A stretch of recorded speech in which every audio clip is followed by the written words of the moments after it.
In the opening moments of our story, we step into the heartwarming world of Shanti Cooper Drones and Dave Drones.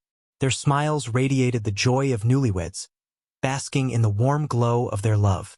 It was a time when dreams danced in their eyes, and the future held the promise of endless tomorrows. A snapshot of a life filled with dreams and laughter. In 2015, Dave Drones discovered his dream home. A charming house adorned with a fascinating gargoyle, located in the upscale neighborhood of Delaney Park in Orlando. The house was beautiful. It was 4,000 square feet. It had a pool, a garage apartment. They sought to infuse a modern aesthetic into the interior as the house originally boasted an older Victorian style. It didn't take long for Dave and his new wife, Shanti Cooper, to embark on their own remodeling journey. Dave just called me on the phone and asked if I'd come by and take a look at the project. He said that they had done some work.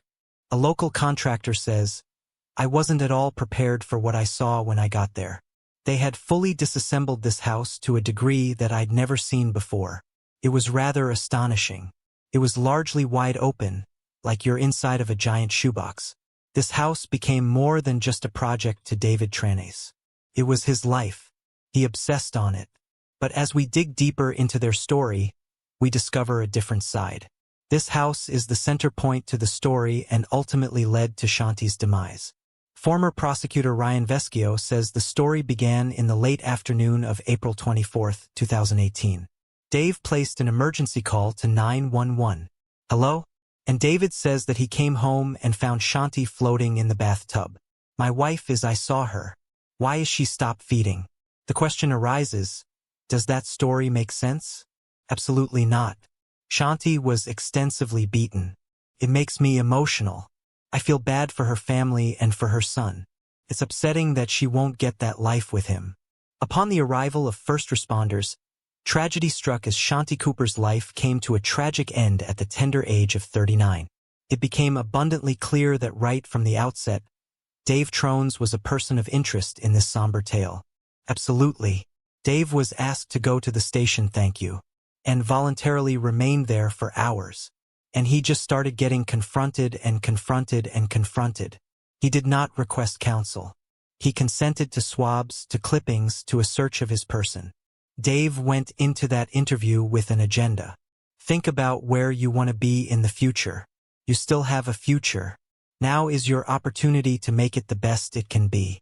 Do you want to elaborate on that? What do you mean? You still have a future. You still have a life to live. You're still breathing. You're a young man. You still have the rest of your life to live. I can't tell you what's going to happen to you. I don't know because you're not telling the truth. I can tell you that she's a lead detective in this. And if you maintain this BS, she has one choice to go with. I told you she was murdered. And it became a war of wills in that room. I didn't have any explanation for her, the severity of her interest. Seems Dave was not broken. And didn't Dave win that war of wills? Well, Dave didn't confess. Seems pretty clear. These two detectives, they went into this room, decided that David was a murderer, and then went the extra mile to try to put a file together to prove such. Did you guys get into an argument? Was she about the house? The question arises again. Is it possible that without this house, Shanti might still be alive? I think that's completely true. This is the most chilling case you've ever heard. But before we go further, let me take you back to the beginning. Shanti Cooper, a successful businesswoman born in 1979, had a son named Jackson Cooper from her first marriage with James Cooper. While not much is known about their marriage, things took a sour turn due to James's violent nature, leading to their divorce in February 2013. Determined to create a better life, Shanti packed up her things and moved with Jackson to the vibrant city of Orlando. There, she continued working from the comfort of her own home, pouring her heart and soul into being the best single mother she could be. While Shanti showered Jackson with love and happiness, deep down, she longed for a life partner who could share her journey and provide the fatherly love her son deserved. In March 2013, in the pursuit of love, Shanti took a leap of faith and joined Match.com, a dating site where destiny awaited her with open arms. There, Shanti crossed paths with a man named Dave Drones from the distant land of Minnesota. Like Shanti, He was recovering from the aftermath of a divorce from his ex-wife Carol, whom he'd married in 1999. He too yearned for a life partner to share his joys and sorrows. Despite being separated by miles, their connection blossomed through heartfelt letters and late-night phone calls. Surprisingly, in a short span of time, they grew incredibly close and decided to embark on a new relationship together. After just 5 months, in September 2013, Dave made a bold move and relocated from Minnesota to Orlando to be with Shanti and her son. It was a beautiful time for Shanti as she found happiness and companionship in Dave's presence, filling her heart with joy. However, in April 2015, a significant change came into their lives when Dave decided to purchase a stunning 4,000-square-foot house in Delaney Park. This neighborhood was known for its elegance and was conveniently located just a mile away from downtown Orlando. Dave bought the house outright using his own money that he'd accumulated through his past successes in business and real estate.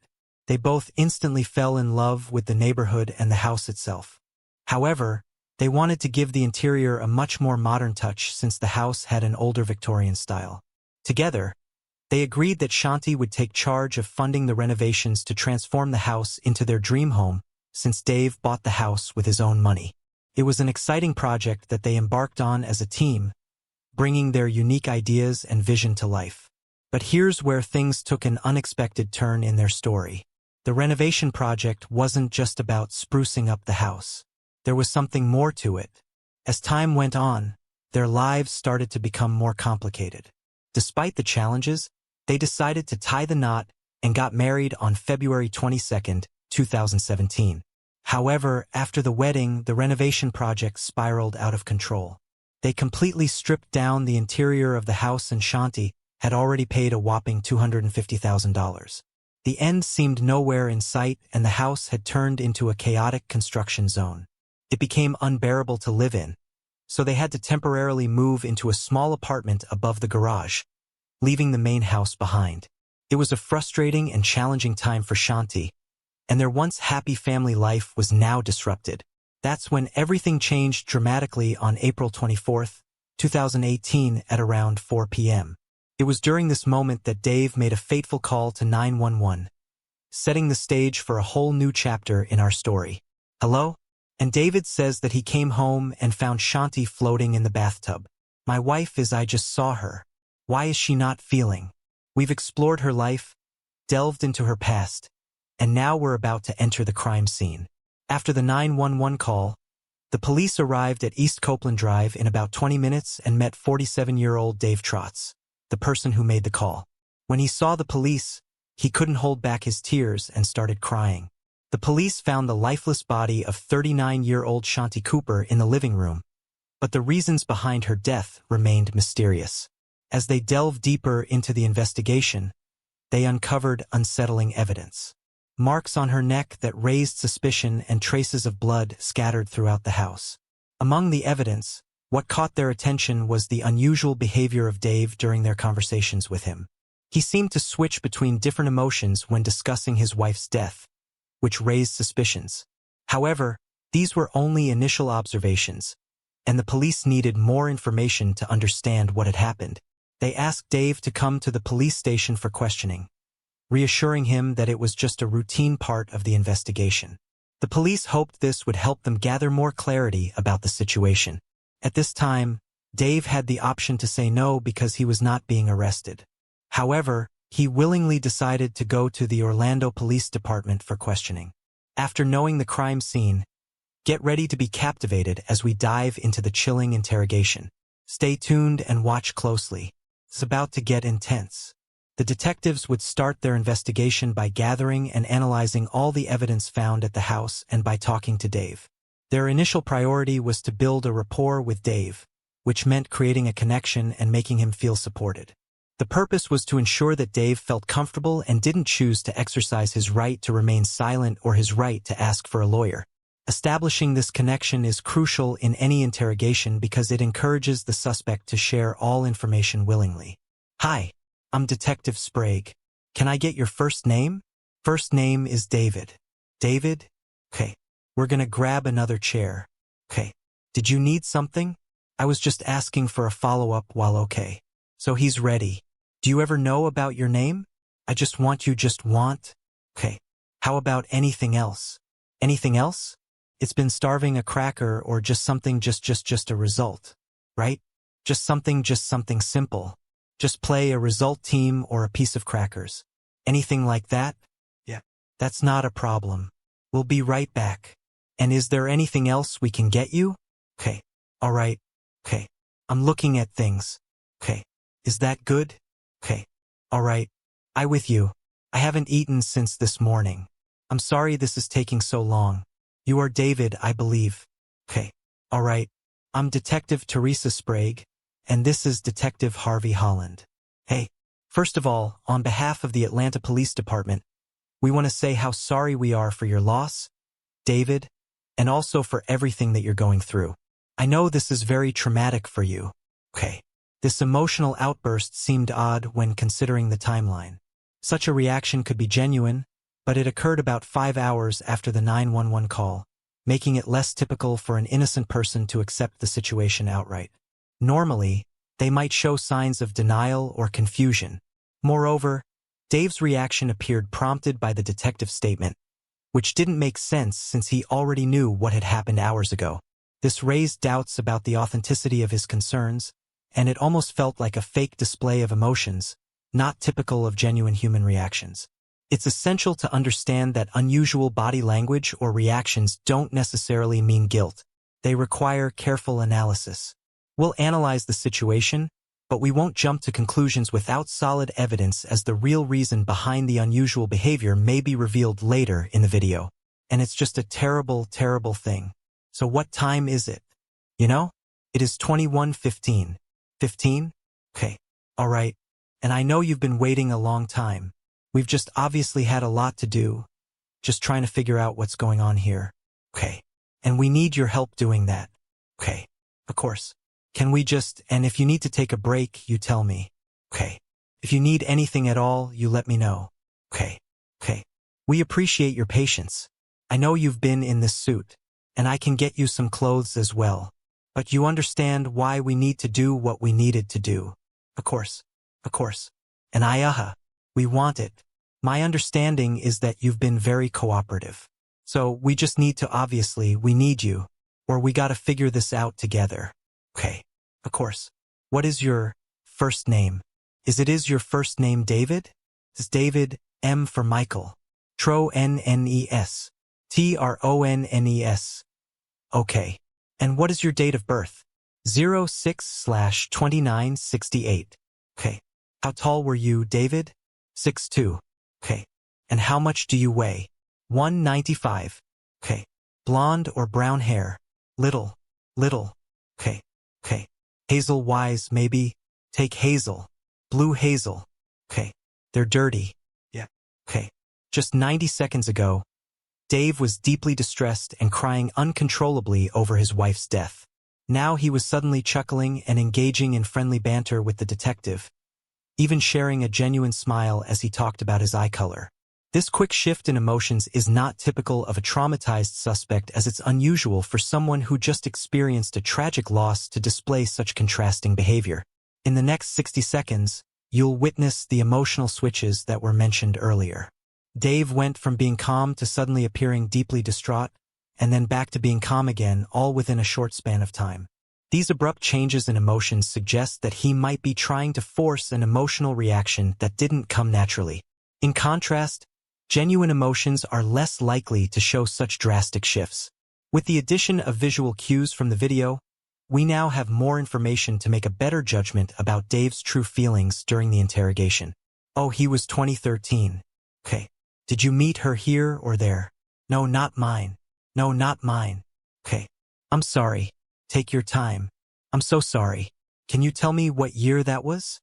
It was 2013. 2013 is when you met online? Yeah. Okay. And about 5 minutes later, did you move here and move in with her, or just move here? So I'm trying to be as accurate as possible. I believe it was the September. My mom moved out. So you guys knew each other approximately 5 years this month? There's never been more lovers so happy. Okay. At this moment, the detective felt assured about the rapport she'd established with Dave, whether his emotional outburst was genuine or not. It was the right time to move the conversation towards getting him to talk more openly. She proceeded to read him his rights before continuing with the interrogation. Obviously, we don't know what happened in your home today. Okay. We don't know what happened to Shanta yet. We know you called us, which is good. Okay. And we know that, obviously, she's lost her life. Okay. So we do need to you're not under arrest. Okay. I want you to understand that. Okay. But we do need to read you your rights because you are in a police department with 2 detectives in this room and you've been here for quite some time. Okay. And I want you to understand that. We're just trying to figure out what happened to her. Okay. And so it's our job to do that, obviously.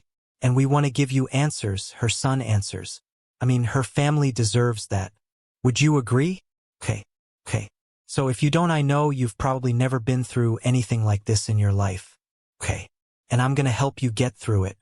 If you have questions you want to stop me, please do so. Okay. But I do need you to understand your rights before we ask you about anything that happened in that home today. Are you of the right to remain silent? Do you understand that? I'm sorry? Yes. Sorry. Yes. Okay. Anything you say may be used against you in court. Do you understand that? Yes. You have a right to talk to a lawyer before enduring questioning. Do you understand that? Yes. In this clip, you listen to Dave agreeing to talk after being read his rights. The most challenging part of the interrogation was over. The focus now was to let Dave speak as freely as possible. Any inconsistencies in his narrative would be carefully examined along with any evidence found at the house or on Shanti's body to piece together the truth of what had happened. In the next clip, you'll hear about the renovation project of the new house and how significant it was for Dave. But it turned out that Shanti struggled with it, and their marriage wasn't as idyllic as it appeared on the surface. I bought the house with cash that I have. We don't have a note, and I've used mostly my cash that I had saved from a career at 3.0 before I came here. A pretty successful long career, and I did well in real estate as well. So I came down here with about 800 or 900,000. And we bought the house for cash. Well, what did the house cost? $6.08. So that you guys own the house free and clear. Is your name only on it? Or was it both of yours? When we bought the house, we weren't married. And so we put it in a trust and we just completed the trust paperwork. End of last year, beginning of this year to put her name on the trust and slowly kind of migrate my mom, she's 82, off of it for financial reasons and estate planning reasons. I just paid more. Your mom's name was on the trust? Correct. Okay. And what was the reason for that? Was it you and your mom or just your mom? The reason was if anything would happen, we put our trailer in the trust as well. So it was a property trust for our family. And I'm an only child. And my father has been part of my life. So we've always done everything like that together. I've always taken care of her. Okay. She lives here? She does. Okay. Yeah. In the same area or complex that Shanti's grandmother lived in? Yeah. Okay. It's called Gulf Street Harbor. Gulf Street Harbor. In Hawthorne Road. Okay. So you started to put Shanti's name on the home at the end of last year, beginning of this year. Was that process completed or no? We got the trust documentation back from LegalZoom. We do all of our legal documents ourselves. And the only thing left to do is to notarize it. We weren't sure because she's also an only child, and Jackson is an only child. And we didn't know who to put if something happened to both of us. So we had kind of talked about it and debated it, and when we finally just said it doesn't really matter, let's just move forward.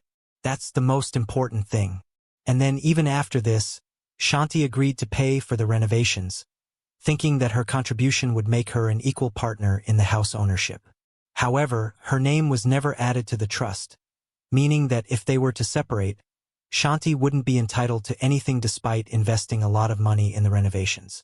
In Florida, properties are divided equally in a divorce if they're considered marital property acquired during the marriage. But since the house was bought and put into a trust before they got married, it was considered non-marital property and wouldn't be divided equally in a divorce. Could be a coincidence that things happen this way, or it could raise questions about Dave's long-term plans for Shanti and the fairness of the property situation in their relationship. Paid where we have the money for the renovation in savings ready to go. We did a calculation on Saturday, I think it was. But we've always wanted to be country. So there's no way we could ever change some with the severe sleep apnea. One of the other things with the appendectomy and the nausea, all the stuff that is coming after the surgery. It's her sleep. Many times her sleeping has been difficult. When you said she's sleeping apnea, does she stop breathing? Does she snore? Does she have a CPAP? What do you? Oh, the above. She has a CPAP, but she doesn't use it. Because she can't sleep with it. Keeps her awake. So she sleeps without it. But she swears a lot, and she wakes up frequently. So where would you sleep? I sleep downstairs. In the video clip, Dave mentioned that he slept downstairs to give Shanti and her son privacy when he came over, but also because Shanti snored. When Dave said he slept downstairs, he was actually referring to the garage, which seemed like an unusual choice unless there were other issues at play. The detective found this strange because the couple was renovating their house and the current living space was small. Yet they didn't sleep together. This raised suspicion from the detective that there might have been pre-existing problems between Shanti and Dave before her death. In the next clip, the detective asked Dave about his recollection of the day he found Shanti dead. And how much? Is that what your recollection is? Okay. What time did you get there? I woke up before 7. Alright. So you leave approximately 11:45. Take the dogs in the white Toyota RAV4 to the Park of Americas on Angeles so far? Yeah. Okay. Do you holler up? Text her? Tell her you're leaving any communication? I didn't. You didn't? So you're assuming she's home because the car is there. And you had already mentioned you were going to do this, so you did not communicate about that you were leaving. No, she knew. She knew. So in your mind she's there. No? When was the last time you had telephone text on a Facebook? Any sort of communication via phone with Shanta? The day before when she told me Jim was coming early to get Jackson. Now I'm concerned that she wasn't okay when I left. Now you're concerned she wasn't okay when you left? Talking about it's hard because you're asking me if we communicated and we were pretty efficient in the morning. She tells me, what she's got planned for the day. I tell her what I have planned. We work on it. We do our little morning strategy session and then it's who's going to pick up Jackson and what time. So we race through our day to some degree to make sure that we get everything done. And okay. And I wish I would have taken the time to check on her. Okay. What? Okay. I'm going to do it. So you think you made it to the park before the meeting or after? Just shortly after. Is anyone reaching you? Just the dogs. Just the dogs? Okay. Do you see anyone at the park that you know? I don't. Okay. There are only a couple of cars in the parking lot. I have 2 dogs, so I typically... Dave stated that he had no contact with Shanti throughout the day, which seems strange considering they live together. He mentioned that he simply woke up and didn't feel the need to check on his wife before going out with the dogs. The detective found this story puzzling as nothing seemed to add up. In the next clip, you'll notice that Dave went into excessive detail about irrelevant topics. This is a common tactic used by manipulators to overwhelm the listener with so much information that it becomes challenging to distinguish between facts and fiction. Such behavior can raise doubts about the truthfulness of the information provided. Forest and it's pretty gnarly, but there's a lot of unstable dogs and there's almost always fights. And there's a small dog area next to that. I tend to work the dogs there if there's nobody around in a lot of times. That's another reason for going that 10 days. There's usually very few people there. But there's a big field off of that between a little reservoir, I think it's a lake. It's just a little reservoir where they walk way around it. It has a big field between the playground, the lake, and the small dog park. And that's where I bring Charlie and Dawn. Okay. And so you kind of want to run, do their thing, enjoy the park. How long do you think you were there? We were working pretty hard. I think it was an hour, 45 minutes because I don't think I got home to it too. Did you have communication on your phone with anyone in that hour and 45 minutes? No. Did you text anyone? Call anyone? Were you on Facebook commenting, liking, posting? I don't do that. You don't do that? Okay. So you don't think you've reached your phone with you? I take I have a little blue cooler bag, and I could just put a phone in there, but I didn't text her cool any better. I missed that. You said you have a blue cooler bag? When I go, I take all my personal belongings and I put them in there. So I put the water bottle in there. I put the keys in there when I'm out in the park with the dogs gotcha. And my phone. And I usually bring a treat for the dogs. Okay. Reward treats for the dog. If a suspect is intentionally trying to show a specific emotion like grief, it becomes difficult for them to shift their focus while maintaining that emotion. Pretending to feel a certain way takes a lot of mental effort, making it hard to switch attention to other things and keep up the act. For instance, if someone is pretending to be sad, they might struggle to show that emotion while explaining complex details. On the other hand, if a person is genuinely distraught, their emotions will likely remain constant regardless of how much they need to focus on other things. Genuine emotions don't require conscious effort, making them more stable and reliable indicators of a person's feelings. During the interrogation, the detective asked an open-ended question about Dave coming back to the house. If Dave was innocent, he would probably focus on his wife, Shanti, as coming home to find a deceased loved one is highly traumatic.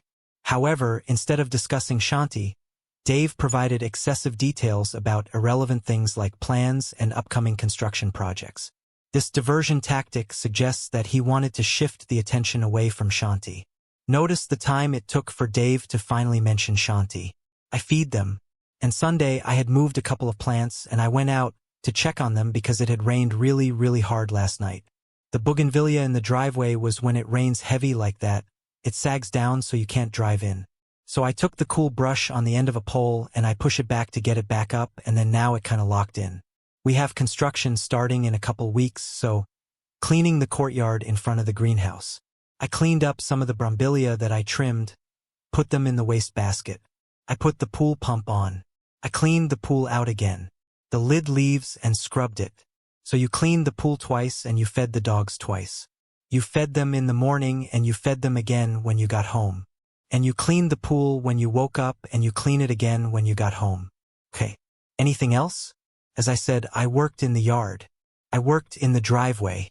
That was just what we call the courtyard. Anybody come by? No. Mailman, delivery folks, friends, neighbors. No? And no one came over? No. Okay. So you're out in front by that dumpster? Is that the quarry area? Yeah. That where we parked back in front of the garage door. That's the corner. With the cleaners that matter. And when you said you were cleaning the courtyard, what are your call doing? Theirs was a bunch of wood that, sent to my forest that's been sitting out there, and some pieces of plywood that I had moved when it started raining. And there were a bunch of leaves that had fallen from the trees behind, not from ours, but from the other side of the wall. Basically our neighbor back there.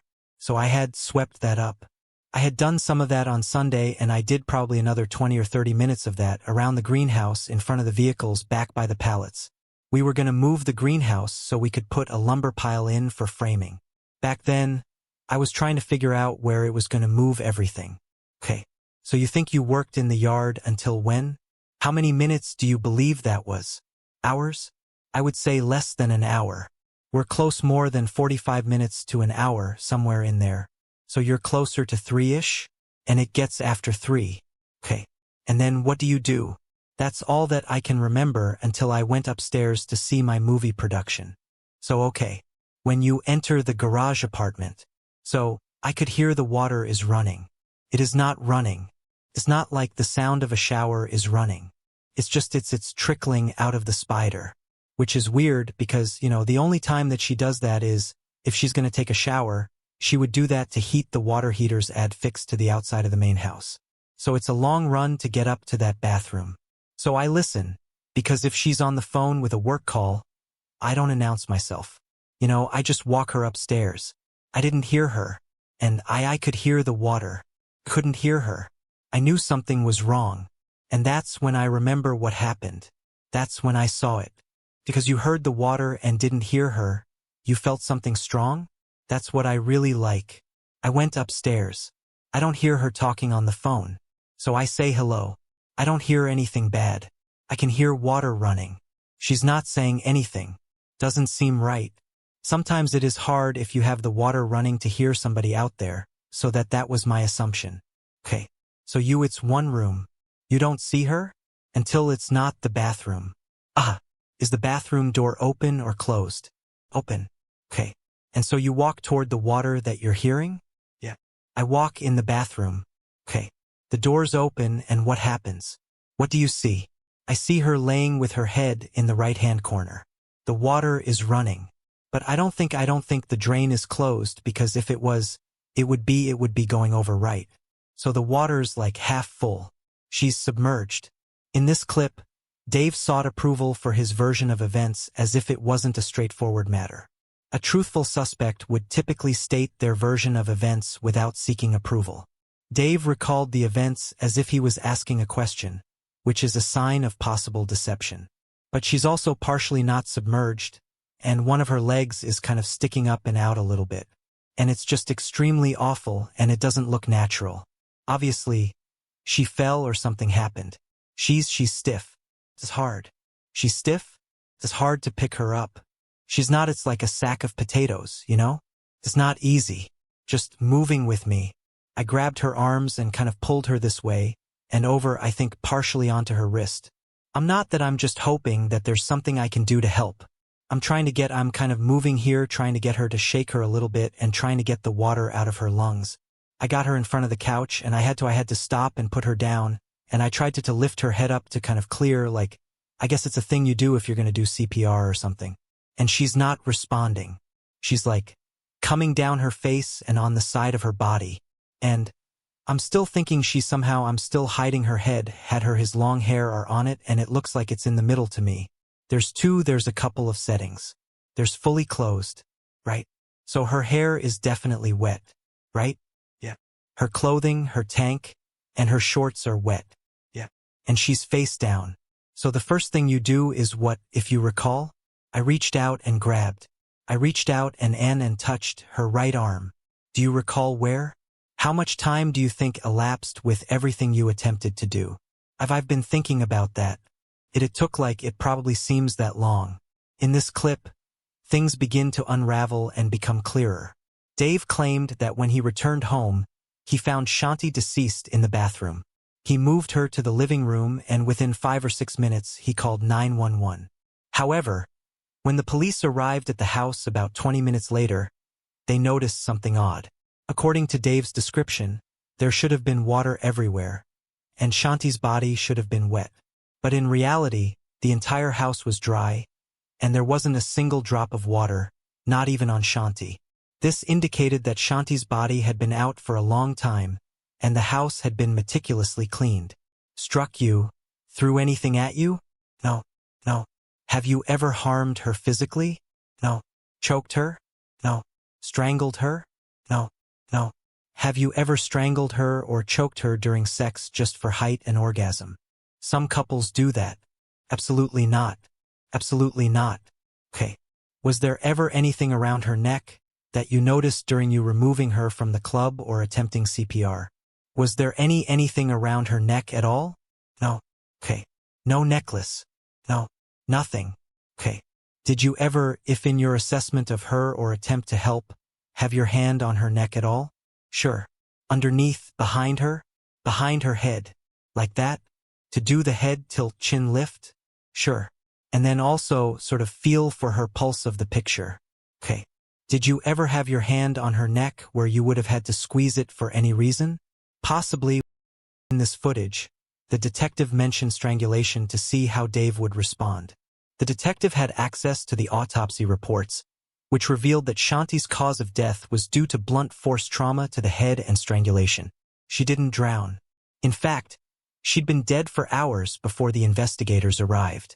They found that one of Shanti's earrings was missing, and there was blood in the room.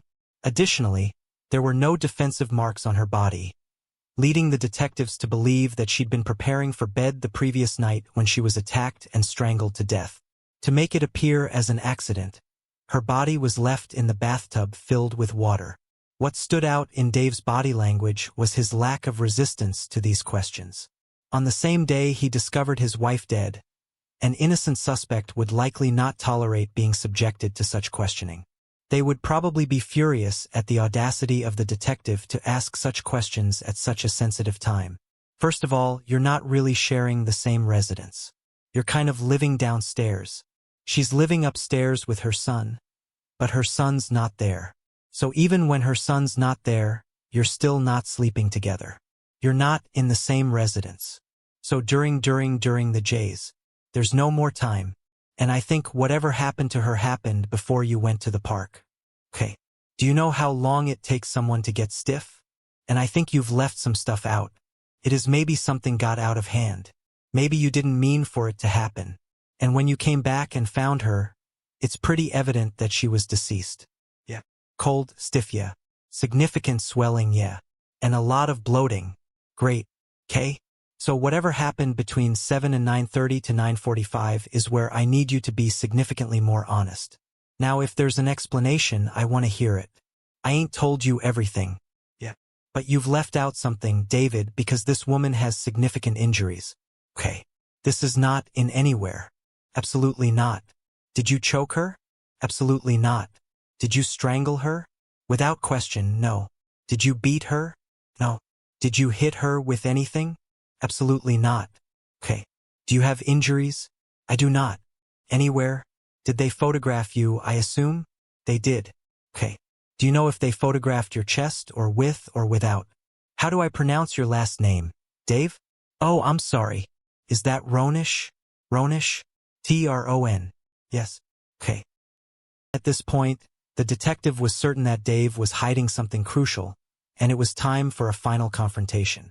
They left Dave alone for about 2 hours to increase the pressure after the initial confrontation. When the detectives returned, it was past 2 a.m. in the morning. This strategy of exhausting the suspect is commonly used because as physical and mental fatigue sets in, the suspect is more likely to make mistakes and may confess to escape the uncomfortable interrogation environment. Mentally, yeah. Oh, we got them calling. Just wanted to go over some of the points. I know I had more of an opportunity to ask questions than she is, so we wanted to it was part of your character of who you are by any means. But I know and you know that something happened there today that caused this because it didn't happen from a slip and fall in the bathtub. It didn't happen that way and you know that. And here's the thing. I would tell you I have never ever what you pick, but one of the two things happened. She didn't do this to herself and there was nobody else there. The detective used a common strategy by posing an alternative question to start unraveling the suspect's narrative. They suggested that an accident might have happened. And if the suspect were to confess to this possibility, then they would dig deeper and challenge if it was really just an accident. What are we supposed to think? What you're saying doesn't make sense. You're saying I don't know what happened to that. So when you pulled her out of the tub, you agreed with me that the water came out of the tub. There's not a spot of water on the floor, David. The carpet isn't wet. The carpet isn't wet from where she was pulled out of the bathtub, sopping wet all the way around to the front of the couch. The carpet's not wet. There's no blood on the carpet. Average person would think if you pull somebody who has been in a tub with long brown hair, who's bleeding in what did you call it? A rose-colored water in the tub and you pull her out, water's gonna come splashing out on the floor. So please help us to understand because if you maintain what you're saying right now, do you understand that it just looks like you just don't care? Okay. That's not like Scott Peterson who killed Lacey Peterson who's got 4 or 5 different girlfriends in 4 different states. Okay. I don't think that's who David is. I think David made a mistake. And I don't think David needs to pay as severely as someone like Scott Peterson. I think David needs to tell the truth. David's gonna feel better about that, and then we're gonna deal with what that truth is. And we're gonna be able to figure it out together. Okay. Right? That's not like Scott Peterson who killed Lacey Peterson who's got 4 or 5 different girlfriends in 4 different states. Okay. I don't think that's who David is. I think David made a mistake. Who didn't really care for this woman, who didn't love her, who married her because maybe she had potential to make really good money or had some money, or maybe for the life insurance. Who knows? I mean, that's what people are gonna think. And that's what we're able to say, the truth. But it's one or the other. Dave, you either made a mistake or a cold Viking. Which one are you? Babe, isn't that a steak? You don't know that? Common sense would tell you if you pull a woman soaking wet out of the tub at 3 o'clock and call the police within 6 minutes, then everything will be soaking wet when the police arrive within 3 minutes of that. That's common sense. So how did everything dry out? That's our question. Because she wasn't pulled out at 3 o'clock. It didn't happen. There's a science behind evaporation, and that science is not matching. It's not matching. 3 o'clock. I can take a shower at 6:30 in the morning and 10 o'clock at night my towel's still wet. The shower even stays wet. That's the sliver of truth. There's blood in the water. There's another sliver of truth. I know you think you thought of everything, but you didn't. I don't think I thought of everything. I've told you over and over. I don't know. You do know. You have to stop saying you don't know because you do know.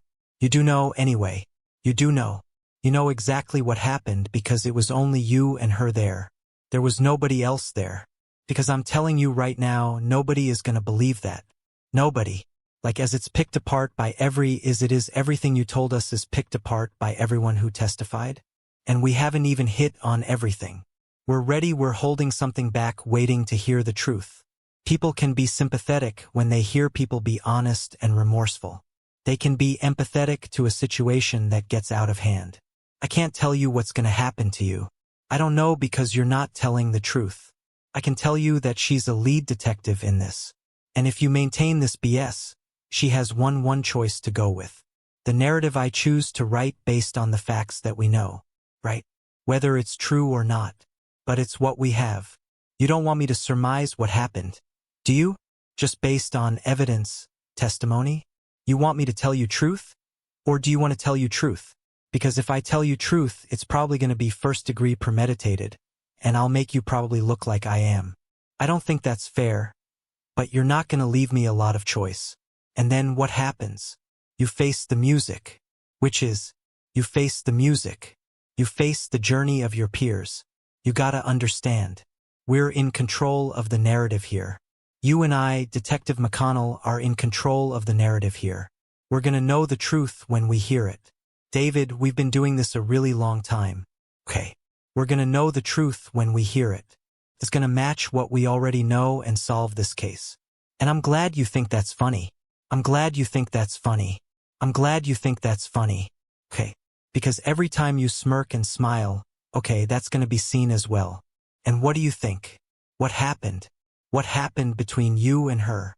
The detectives tried to get a confession from Dave, but their efforts didn't work.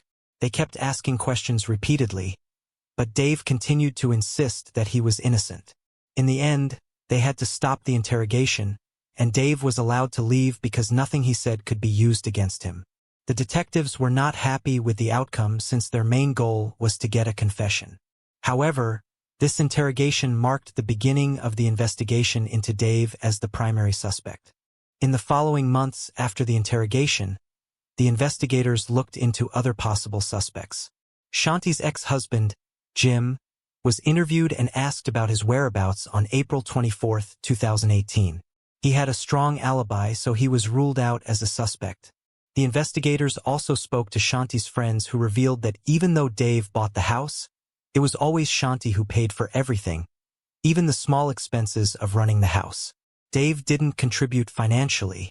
After 2 months of investigation, the detectives discovered that Dave was a member of a place called Club Orlando, which is a same-gender bathhouse. A witness claimed to have seen Dave involved in activities with other men at the club. Shanti's friends and family strongly believed that she wouldn't have tolerated this, suggesting that Dave was leading a double life, hiding his actions from Shanti. During the search of their house, they found Shanti's engagement ring, which had been stolen months before in Dave's possession. This indicated that Dave was the one who stole it, and it raised suspicions about his intentions from the beginning. In addition, they found Shanti's diary, which confirmed her feelings of sadness, loneliness, and fear, expressing her desire to break free from the life she'd built. I don't feel mentally healthy at this time, and a lot of the poor and unhealthy feelings are due to our interactions. I never feel like I do anything right. Unless I'm being perfect, I've ruined your day, your life. Another day of crying. Another day of being depressed and asking myself what I'm doing wrong. The answer is to be nice. In a note dated March 2016, Shanti had written a list of her complaints about Dave. She felt he was lying about being wealthy and never paid for anything. Even when it was his turn to pay for dinner, he'd claim he forgot his wallet. She was also unhappy about the ongoing renovations to their home, which forced them to live in the garage apartment. The letters found by the detectives supported their belief that money and problems with the house renovation might have been reasons for Dave to kill Shanti. Dave was eventually arrested 4 months later in August 2018 and charged with first-degree murder for the death of Shanti Cooper. The trial for Dave Trotz was scheduled to begin on February 3, 2020, but was delayed several times due to the COVID pandemic and health issues that David had. Finally, in January 2021, the trial started, and it was the first time Jackson, Shanti's son, saw Dave in person since his arrest. Jackson mentioned that Dave looked terrible and wasn't doing well. During the trial, both the defense and prosecution discussed Dave's mental state. They agreed that he was not mentally fit to proceed with the trial and recommended that he be committed for evaluation. The trial was delayed again and set for September 2023. Currently, Dave is still in prison waiting for his trial. Despite the delays, it's widely believed that Dave is responsible for Shanti Cooper's death, and he can't escape the consequences. The interrogation of Dave Trotz revealed a web of lies, deceit, and hidden secrets. As detectives skillfully peeled back the layers of Dave's narration, inconsistencies, and emotional switches, it painted a haunting picture of a potential murderer. It shows how important it is to conduct thorough and insightful interrogations in cases like this. What are your thoughts on this case? Was Dave Trotz really responsible in Shanti Cooper's murder? We'd love to hear from you. On July 26, 2015 at 6:08 p.m., a distressing 911 call was received from a resident of a Santa Cruz apartment complex in California. The caller's name was Laura Jordan. Her words were simple yet filled with dread. Her 8-year-old daughter, Madison Middleton, was missing. The young girl had last been seen around the complex just after 5 p.m. So what would really happen to that little girl? Let's find out. Santa Cruz is a coastal city in California that exudes a laid-back vibe and natural beauty. It's located between the Santa Cruz Mountains and the Pacific Ocean. The city's population is around 62,000, fostering a tight-knit community that values sustainability and creativity. The city also boasts redwood-filled parks ideal for hiking and picnics. Art galleries, boutiques, and diverse cuisine add charm to its lively downtown. Whether you're a surfer, nature enthusiast, or culture lover, Santa Cruz promises an unforgettable California experience. And here our story begins. Madison Jordan Middleton, fondly known as Maddie, came into this world on October 5, 2006 in Santa Cruz County, California, USA. Her parents, Laura Jordan and Mike Middleton, raised her in the Tenry Arts Center apartment complex. Maddie's childhood was filled with joy. She found happiness in swimming, dancing, her passion for wolves, talking, and art. Her sense of humor was truly remarkable. "We called her Chatty Maddie," said Dan Middleton, Maddie's paternal grandfather. Maddie's friendly nature allowed her to make friends with everyone in the complex. Life was sailing smoothly, full of happiness, until an unforeseen tragedy struck. On Sunday, July 26, 2015, her mother Laura was playing a board game with a friend that came over. Maddie was waiting for them to finish, but then decided to put to good use a recently received gift, a white scooter. Dressed in a purple dress and sporting a black bicycle helmet, she rode the scooter around the courtyard. Throughout the afternoon, until the sun began to set at 4 o'clock, several neighbors caught glimpses of Maddie in the courtyard. Even after that, she was spotted a few more times riding around. Occasionally, she paused to chat with some of the other children, but she was also content being on her own. She had a lot of freedom to play where she felt comfortable, Laura said of her daughter. At around 5:07 p.m., the last known sighting of Maddie occurred near the mailboxes outside the ground floor parking garage. This was captured on video surveillance. Tragically, this became the final time anyone laid eyes on her. After this moment, Maddie inexplicably vanished. As the evening set in, Laura, Maddie's mother, started a desperate door-to-door search within the complex, but no one had any information about Maddie's whereabouts. Laura's concern grew even more. She couldn't find any trace of her daughter. She knew that Maddie was a confident child, but not want to wander off alone or engage with strangers. Feeling the urgency of the situation, Laura decided to involve the police. And at 6:08 p.m., she promptly made a 911 call to report Maddie missing. As the distress call reached the Santa Cruz Police Department, officers immediately responded to the situation. They flooded the Tannery Art Center apartment complex and commenced their search for Maddie. They also circulated photos of the missing girl. The community soon rallied together with hundreds of volunteers, including friends, family, and even homeless Santa Cruzans, all joining forces to comb through the surrounding neighborhood. This wonderful kid, we would have heard her. She's I don't get this. Nobody gets this. We would have heard. She was just right here. All feeling a little helpless at this point. We've been checked all the tents in homeless camps. A lot of us have been up all night. We've gone as far as Paradise Park. From the river to the beach and the mountains that bordered the city, everyone was determined to find Maddie. Realizing the urgency, the sheriff's office search and rescue team was called in that same evening to lend their expertise. Additionally, a specially trained search and rescue K-9 unit from the State Office of Emergency Services joined the effort. Throughout the late hours of Sunday, the Santa Cruz Police Department, along with allied agencies, remained on alert. Detectives followed up on every lead, leaving no stone unturned. Despite their exhaustive search, no significant breakthroughs were made. Given the seriousness of the situation, the Santa Cruz Police Department also reached out to the FBI for additional assistance. In a matter of hours, the FBI responded by deploying a team of agents and resources to support the search for Maddie. The combined efforts of local law enforcement and federal agents intensified, all with the hope of finding Maddie and reuniting her with her family. On Monday, July 27, 2015, the Santa Cruz Police Department, FBI personnel, and search and rescue teams from Santa Cruz County and nearby counties continued their search efforts.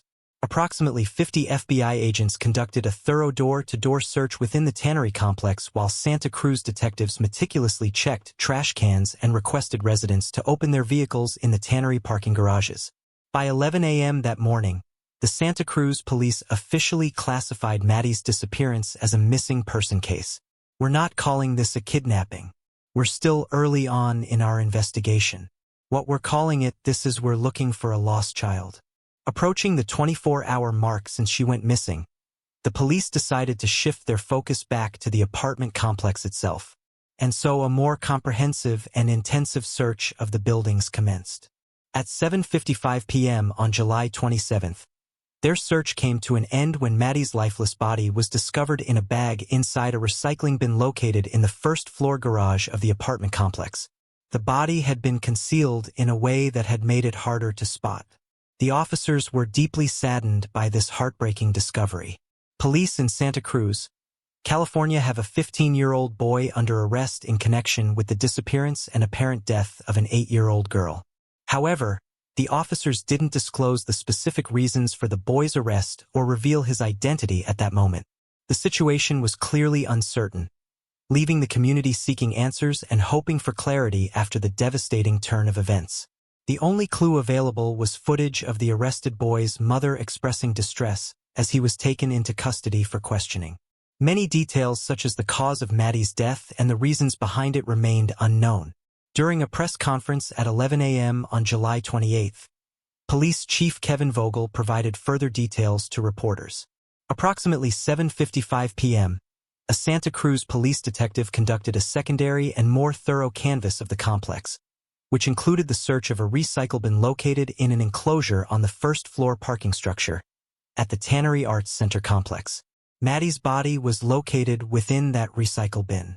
I will merely say that Maddie's body was concealed in a recycle bin in a way that was not obvious or readily apparent. There was a 15-year-old male juvenile who resides in an apartment on the property upstairs from the location where Maddie's body was found, and he was nearby when Maddie was located. He was subsequently taken into custody, where he was brought back to the Santa Cruz Police Department and interviewed. Investigators from the Santa Cruz Police Department interviewed this individual into the early morning hours this morning, and he was subsequently arrested for the murder of Madison Knowlton. Additionally, investigators have located evidence that links the suspect to this horrific crime. Appears that she was lured to the suspect's apartment willingly.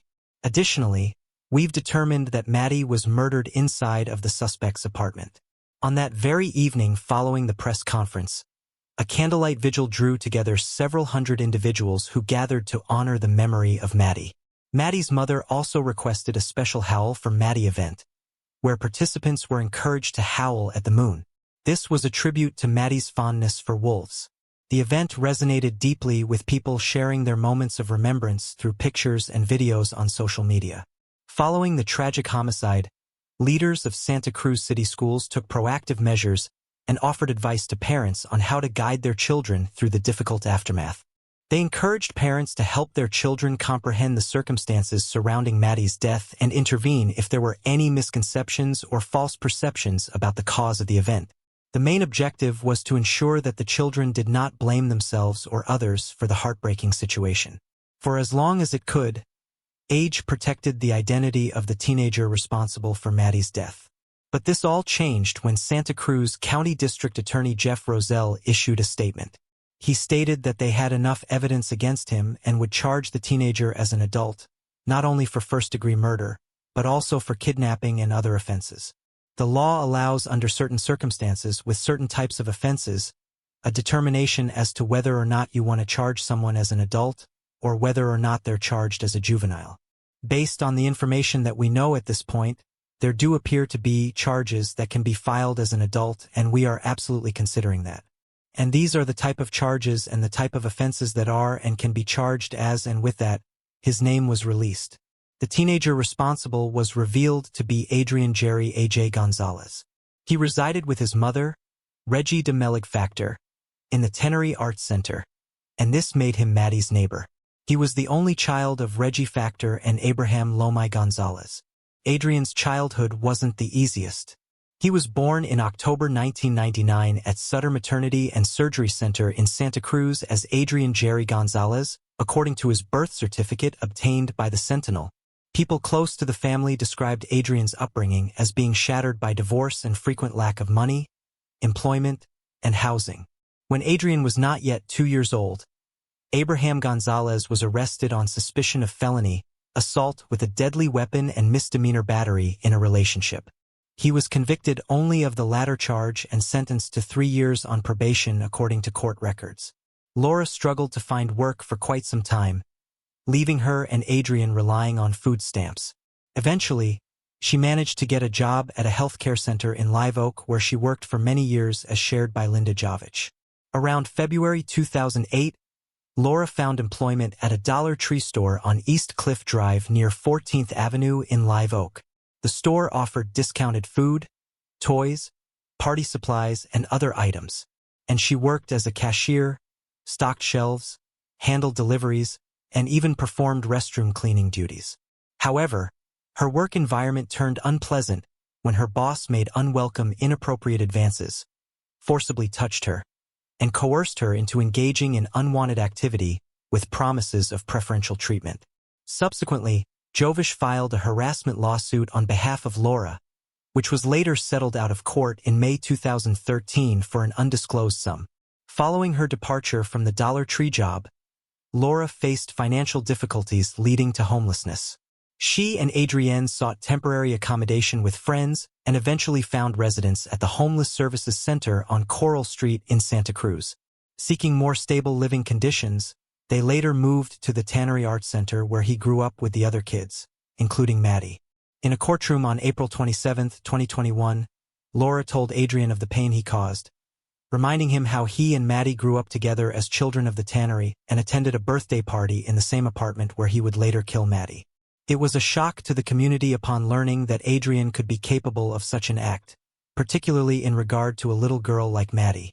In the beginning, some neighbors speculated that the incident might have been an unfortunate accident, possibly stemming from a childish game gone horribly wrong. They believed that Adrian, frightened by the situation, attempted to conceal the scene. Such beliefs were not unfounded. As to most people, Adrian appeared to be a typical teenager. In the area, Adrian was known for his impressive skills with a yo-yo, and he'd even worked as a counselor at the tannery. He was also a freshman at Santa Cruz High School. He's just like a normal kid, Like, he hangs out on Levee with other normal kids and plays with his yo-yo all day long. Like, I haven't, he doesn't really strike any chords as being a baby killer. His actions seemed far removed from anything that could connect him to such a terrible crime. One neighbor shared their fondness for Adrian, stating that they loved him and considered him an outstanding kid, even describing him as their poster child. The collective disbelief within the community further highlighted the stark contrast between the image they held of Adrian and the disturbing reality of his involvement in Maddie's tragic death. However, social media posts indicated that Adrian was a deeply troubled young man who might have been grappling with depression. An examination of his now disabled Instagram account revealed signs of his inner turmoil. In the weeks preceding Maddie's death, Adrian posted a series of cryptic messages on his account, hinting at the struggles he was facing. According to reports, he expressed feelings of anxiety and insecurity. In one post, he wrote, "Wears all black to try and look powerful and hide the crippling anxiety." The last post made on Adrian's Instagram page was on Monday, July 27, 2015. This was the day Maddie's body was discovered. The post featured a video of what appeared to be his fingers playing the song Mad World by Tears for Fears on a keyboard. The accompanying caption contained lyrics from the song's refrain, "The dreams in which I'm dying are the best I ever had." Interestingly, the song was well known for its inclusion in the February 2001 cult classic film Donnie Darko, which tells the story of a troubled teenager haunted by visions of a giant rabbit that influences him to commit crimes. What makes the timing of this Instagram post particularly chilling is that it occurred while hundreds of volunteers were outside his apartment desperately searching for any sign of Maddie. The post and the others found on the page raised concerns about Adrian's state of mind and added to the gravity of the situation. Katie Carroll, a friend of Adrian from middle school, provided some valuable insights about him. She described him as kind of an introvert who was struggling with deep depression when they were friends 2 years before the incident occurred. Katie recalled a distressing incident from back when Adrian had called her late at night and threatened to jump off the roof of his building. In response, Katie and her mother attempted to get him the help he needed by urging him to seek therapy. However, the friendship between Katie and Adrian eventually broke off due to his constant talk of taking his own life. Katie revealed that despite this, she never witnessed any self-harming behavior from him. After the friendship ended, Adrian became preoccupied with Katie and another friend who had also distanced herself from him. Despite his fixation, Katie clarified that she never felt directly threatened by him. Following the news of what had happened to Adrian, Katie revealed that she revisited her old Facebook messages with him and came across some unsettling messages. One message said, "I'll be gone eventually," while another contained the cryptic statement, "Something big will happen in high school." Following Adrian's arrest, more details about what really happened on the day he took Maddie's life came to light. During his interview with the police, the teenager confessed to luring Maddie to his apartment by offering her ice cream. He proceeded to tie her up and subjected her to a vicious assault. Following this, he disposed of her body in the bin located in the parking garage downstairs. Further revelation shed light on Adrian's behavior during the subsequent search for Maddie. Astonishingly, Adrian was among the many volunteers who actively participated in the search efforts. A neighbor disclosed to the media that Adrian persistently pestered him with questions about the progress of the search for Maddie's body. Additionally, he repeatedly approached the police inquiring about the advancement of the case, while they were still in the process of locating her. Even more shocking was Adrian's motive behind the crime. He revealed that he'd been contemplating taking his own life and decided to carry out the terrible act to observe how people would react to his actions by taking the life of an innocent girl. His obsession about the case subsequently led to his arrest. Apparently, on the day Maddie's body was found, Adrian was watching them intently as they were searching the bins, and the second the officers realized that Maddie was in there, he started to run despite the fact that he wouldn't have been able to even see what they'd found. On July 30, 2015, Adrian made his initial appearance in court. He faced charges of kidnapping, murder, and assault. Dressed in a green t-shirt and khaki pants at juvenile hall, he presented a solemn demeanor and softly said yes when asked if he'd waive his right to a speedy trial. However, he refrained from entering a plea on that day. To represent him in the legal proceedings, Adrian was appointed public defenders Larry Begum and Layla Sayer. In the following months, Adrian's legal process gained momentum. County prosecutors successfully filed for his transfer to adult court. In August 2017, a hearing commenced to determine whether Adrian would be tried in juvenile or adult court. October 24, 2017, which was the final day of the transfer hearing, marked the moment when Adrian's fate was determined. Santa Cruz County Superior Court Judge John Salazar, presiding over the hearing, summarized the testimony of various doctors and psychiatric professionals who had been called throughout the case.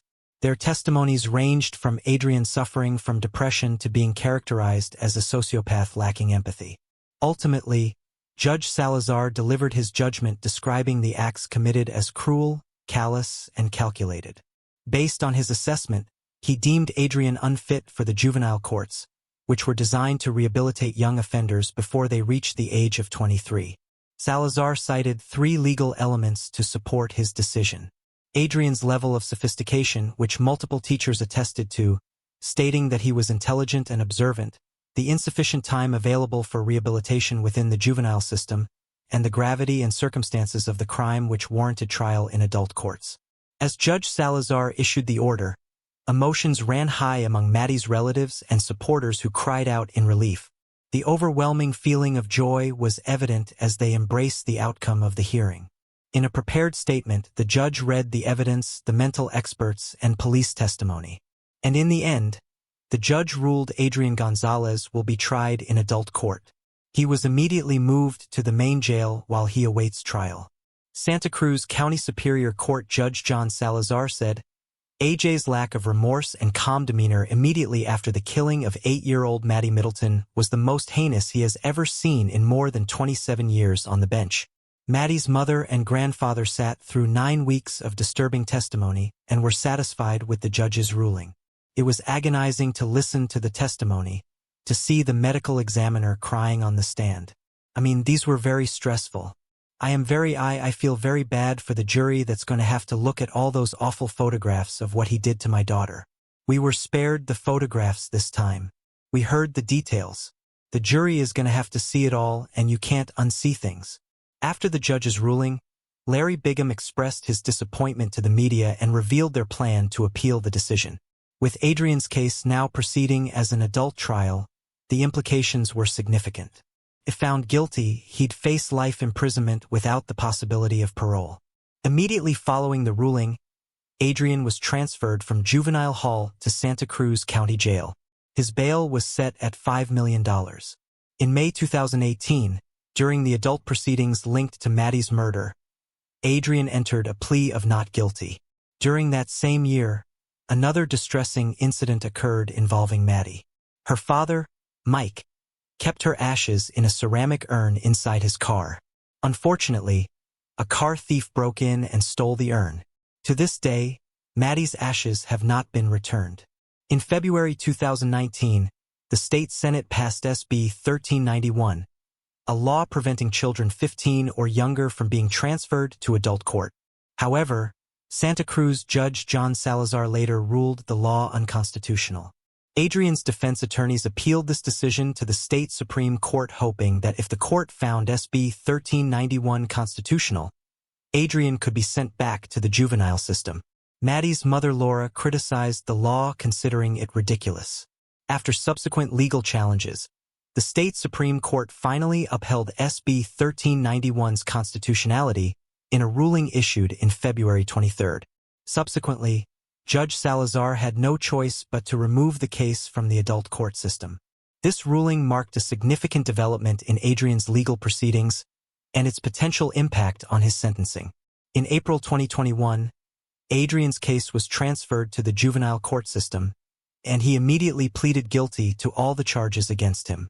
On April 27, 2021, during his sentencing, Maddie's father, Mike Middleton, spoke, expressing the tremendous loss he felt.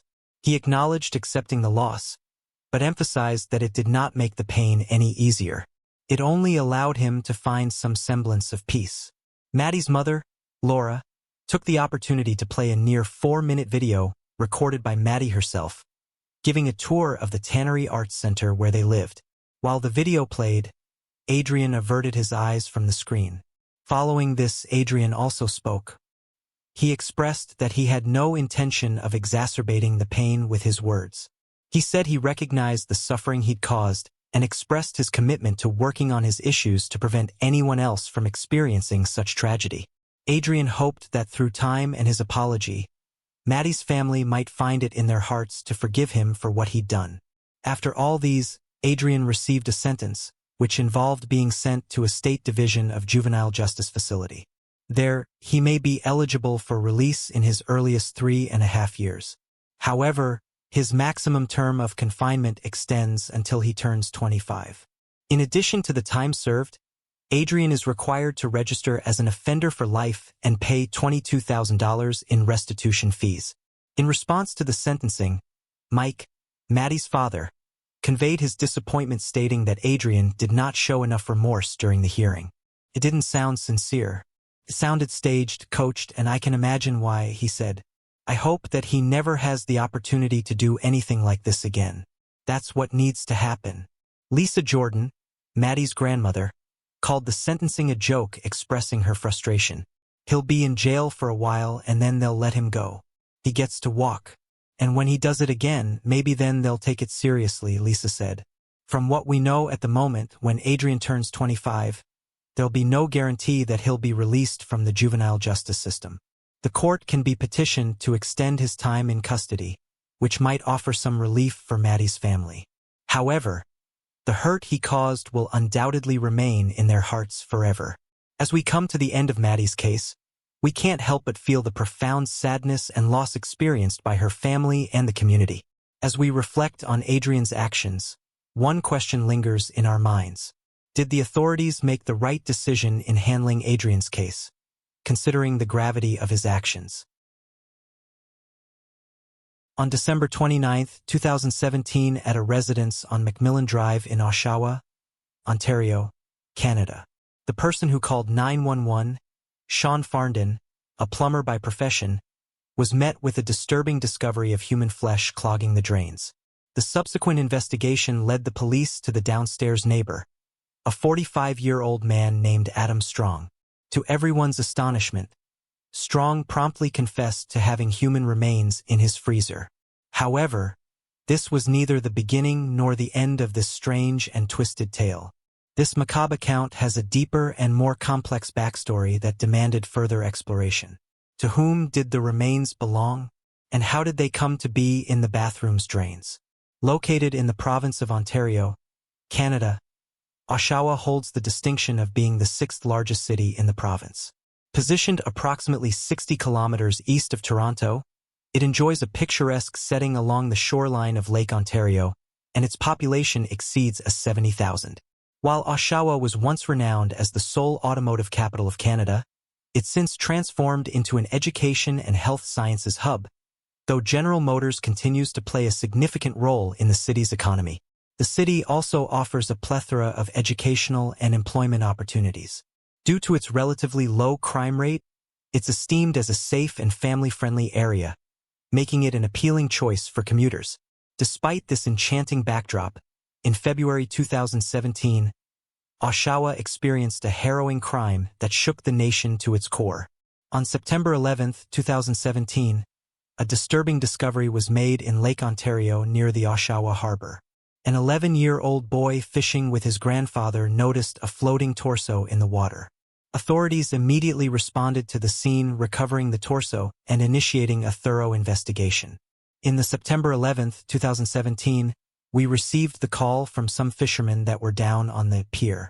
They saw something in the water and they thought it was a turkey carcass, and they began to cast their spoons. But once it landed on the cement pier, it became pretty apparent that it was the torso of a female. Despite extensive searches conducted by marine units, no other body parts were found. A post-mortem examination was carried out, revealing that the torso belonged to a female, but the cause of death remained inconclusive. Nevertheless, evident signs of trauma led the coroner to determine it was a homicide. The absence of a head posed a significant challenge in identifying the body, so DNA testing was the only viable option. It wasn't until November 9, 2017, 2 months after the disturbing discovery, that the heartbreaking truth was revealed. The torso belonged to Rory Hash, an 18-year-old pregnant Oshawa woman who'd gone missing in late August of the same year. Born on July 9, 1999, Rory Chantel Hash was the apple of the eye of her mother, Shannon Dion. While not much is known about her father, some of her relatives had a reputation for leading a daring lifestyle. Her grandfather Bernard Gindon, a former outlaw biker, gangster, and boxer, gained notoriety as the founder and national president of the Satan's Choice Motorcycle Club. Rory's uncle, Harley Gindon, was also an active member of the Hells Angels, another outlaw motorcycle club. Despite these familial associations, Rory's childhood was relatively uneventful, and she was described as a kind and bright young girl. In addition to her mother, Rory shared a deep bond with her godmother and Shannon's closest friend, Krisha Millage. Just like Shannon, Krisha too had only good things to say about Rory. During her early years, Rory excelled in school, even earning the prestigious title of Army Cadet of the Year in her local squad at the age of 13. However, Rory's life changed for the worse during the first year of high school when someone introduced crystal meth to her, which triggered addiction struggles. In the subsequent years, Rory's life became tumultuous with drugs becoming a significant part of her existence. Desperate to cope with her addiction, she turned to prostitution, causing great distress to her mother, Shannon. Shannon, in turn, sought external assistance from the Children's Aid Society to help her daughter overcome these challenges. Thankfully, her efforts paid off in the beginning of 2017 when Rory finally began to make strides towards improving her life.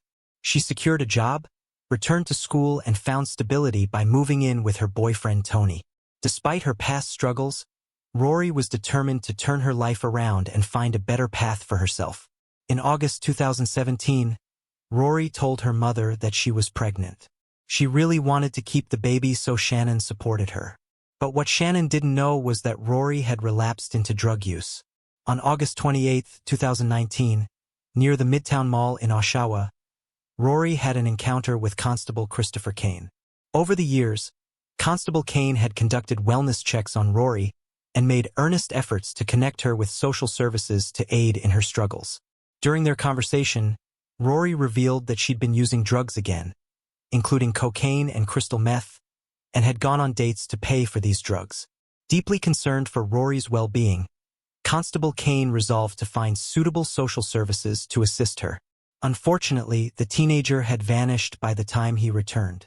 On August 29, 2017, the day after her encounter with Constable Christopher Kane, Rory was brought into an Oshawa hospital by a friend and her mother after suffering a mental relapse. Unfortunately, they were unable to remain with her for an undisclosed reason, and after only a few minutes, they departed, leaving Rory alone at the hospital. Strangely, just 15 minutes later, Rory made a decision to leave the hospital premises before receiving the necessary medical assistance. She was described as having some sort of a mental episode. The mother made a decision to take her up to the hospital to have her checked. The mother and daughter that brought her there left, leaving Rory in the care of the hospital. For whatever reason, she ended up leaving before she was actually seen by a physician. We see her exiting the hospital on her own. That was the last known sighting we had of her. Surveillance footage captured her calmly walking out of the hospital, marking the last confirmed sighting of her. From that point on, her whereabouts were unknown. When Rory's family and friends didn't hear from her for a few days, their concerns grew. I went over to her apartment. Nothing had changed. She hadn't been there. Nobody had heard from her. I realized something's wrong, terribly, terribly wrong. And I had a really bad feeling. Fearing the worst, they filed a missing persons report with the Durham police, sparking a citywide search. They also distributed missing flyers throughout the area with a photograph on display. I made thousands of missing persons posters. There wasn't a place that you could go downtown Oshawa that you didn't see my goddaughter's face. I made sure that every post had her picture.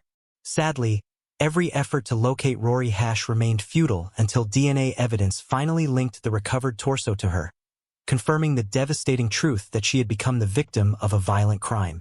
You don't know how your sweet goddaughter ended up dismembered. and the rest of her is missing and thrown in a lake like she's a piece of garbage in our little town. But the case was far from over. The police still faced the daunting task of locating the remaining parts of her body and piecing together the puzzle surrounding her tragic demise. A breakthrough was on the horizon, but remarkably, it came about in a manner that defied all expectations. Just 2 months after the torso was found, a couple living in the upstairs apartment at 19 Macmillan Drive had persistent plumbing issues plaguing their home. The situation escalated to the point where the couple had no choice but to call in plumbers on December 29, 2017. He didn't want any plumbers called. He tried sneaking the drain himself. He was taking efforts to fix it. Since no blockage was found in the upstairs toilet, the plumbers requested entry to the apartment of the downstairs neighbor, 45-year-old Adam Strong. As they began their work in the basement toilet, a foul smell filled the air. This was unlike anything they'd encountered in their regular line of work. It was utterly appalling. The situation became even more unsettling when Adam's behavior took a nervous turn. He paced the floor, closely scrutinizing their every move and asking them numerous questions. Although the plumbers were annoyed by his behavior, they chose to brush it off. Adam justified it by saying that he was simply curious as he'd attempted to fix the problem before but failed. They probably would have ignored him altogether, but what they found inside the pipe changed everything. To their horror, they extracted a disturbing 18-inch-long pink flesh-like stringy substance with hair attached to it. Alarmed by the shocking find, they wasted no time and immediately contacted the police to report what they'd encountered. Communications. I'm a plumber and I'm on site for a job. And we're snaking a drain and we've been pulling back. We probably pulled back about 10 pounds, 15 pounds of it looks like flesh type of stuff, meat, and we don't know what it is. Within minutes, the officers from the Durham Regional Police arrived at the rental property. They determined that the fleshy substance was indeed human flesh. After gathering crucial information from the plumbers and the concerned couple, the officers proceeded to speak to Adam Strong. As they spoke to him, they braced themselves for the unexpected. However, nothing could have prepared them for what Adam had to say. They recall him putting his head down and making a comment almost instantaneously that, "The jig's up, it's a body. If you want the rest of her, she's in my freezer and she's pretty defleshed." Adam was immediately taken into custody while police began to search his apartment. It was nothing short of a house of horrors. Every inch was filled with filth and an overwhelming smell of decay infused the air. In the bathroom, they found that Adam had removed the toilet while trying to address the blockage issue. However, it was in the bedroom where the most gruesome discovery awaited them. Inside a freezer, they came across the remains of a young woman, her head concealed within a plastic bag. The body was in a state of decomposition just as Adam had described. On the neck of the remains was a tattoo with the phrase, "I live," the exact same one that Rory Hash had. Rory had a distinct tattoo. She had the word "alive" tattooed on her neck. And when they looked through the freezer, they found a human head, and there was a tattoo clearly displayed. I knew right then. Yeah, it's Rory. Further DNA testing confirmed beyond any shadow of a doubt that the remains found in Adam Strong's apartment were that of Rory. There was no shortage of evidence of Rory's presence in the apartment. Her blood was on Adam's bedroom wall and ceiling, and bodily fluids belonging to him were found on her remains. Her running shoes were found wrapped in plastic and stained in blood. The police discovered that Adam had arranged a proper table with equipment as a makeshift autopsy station.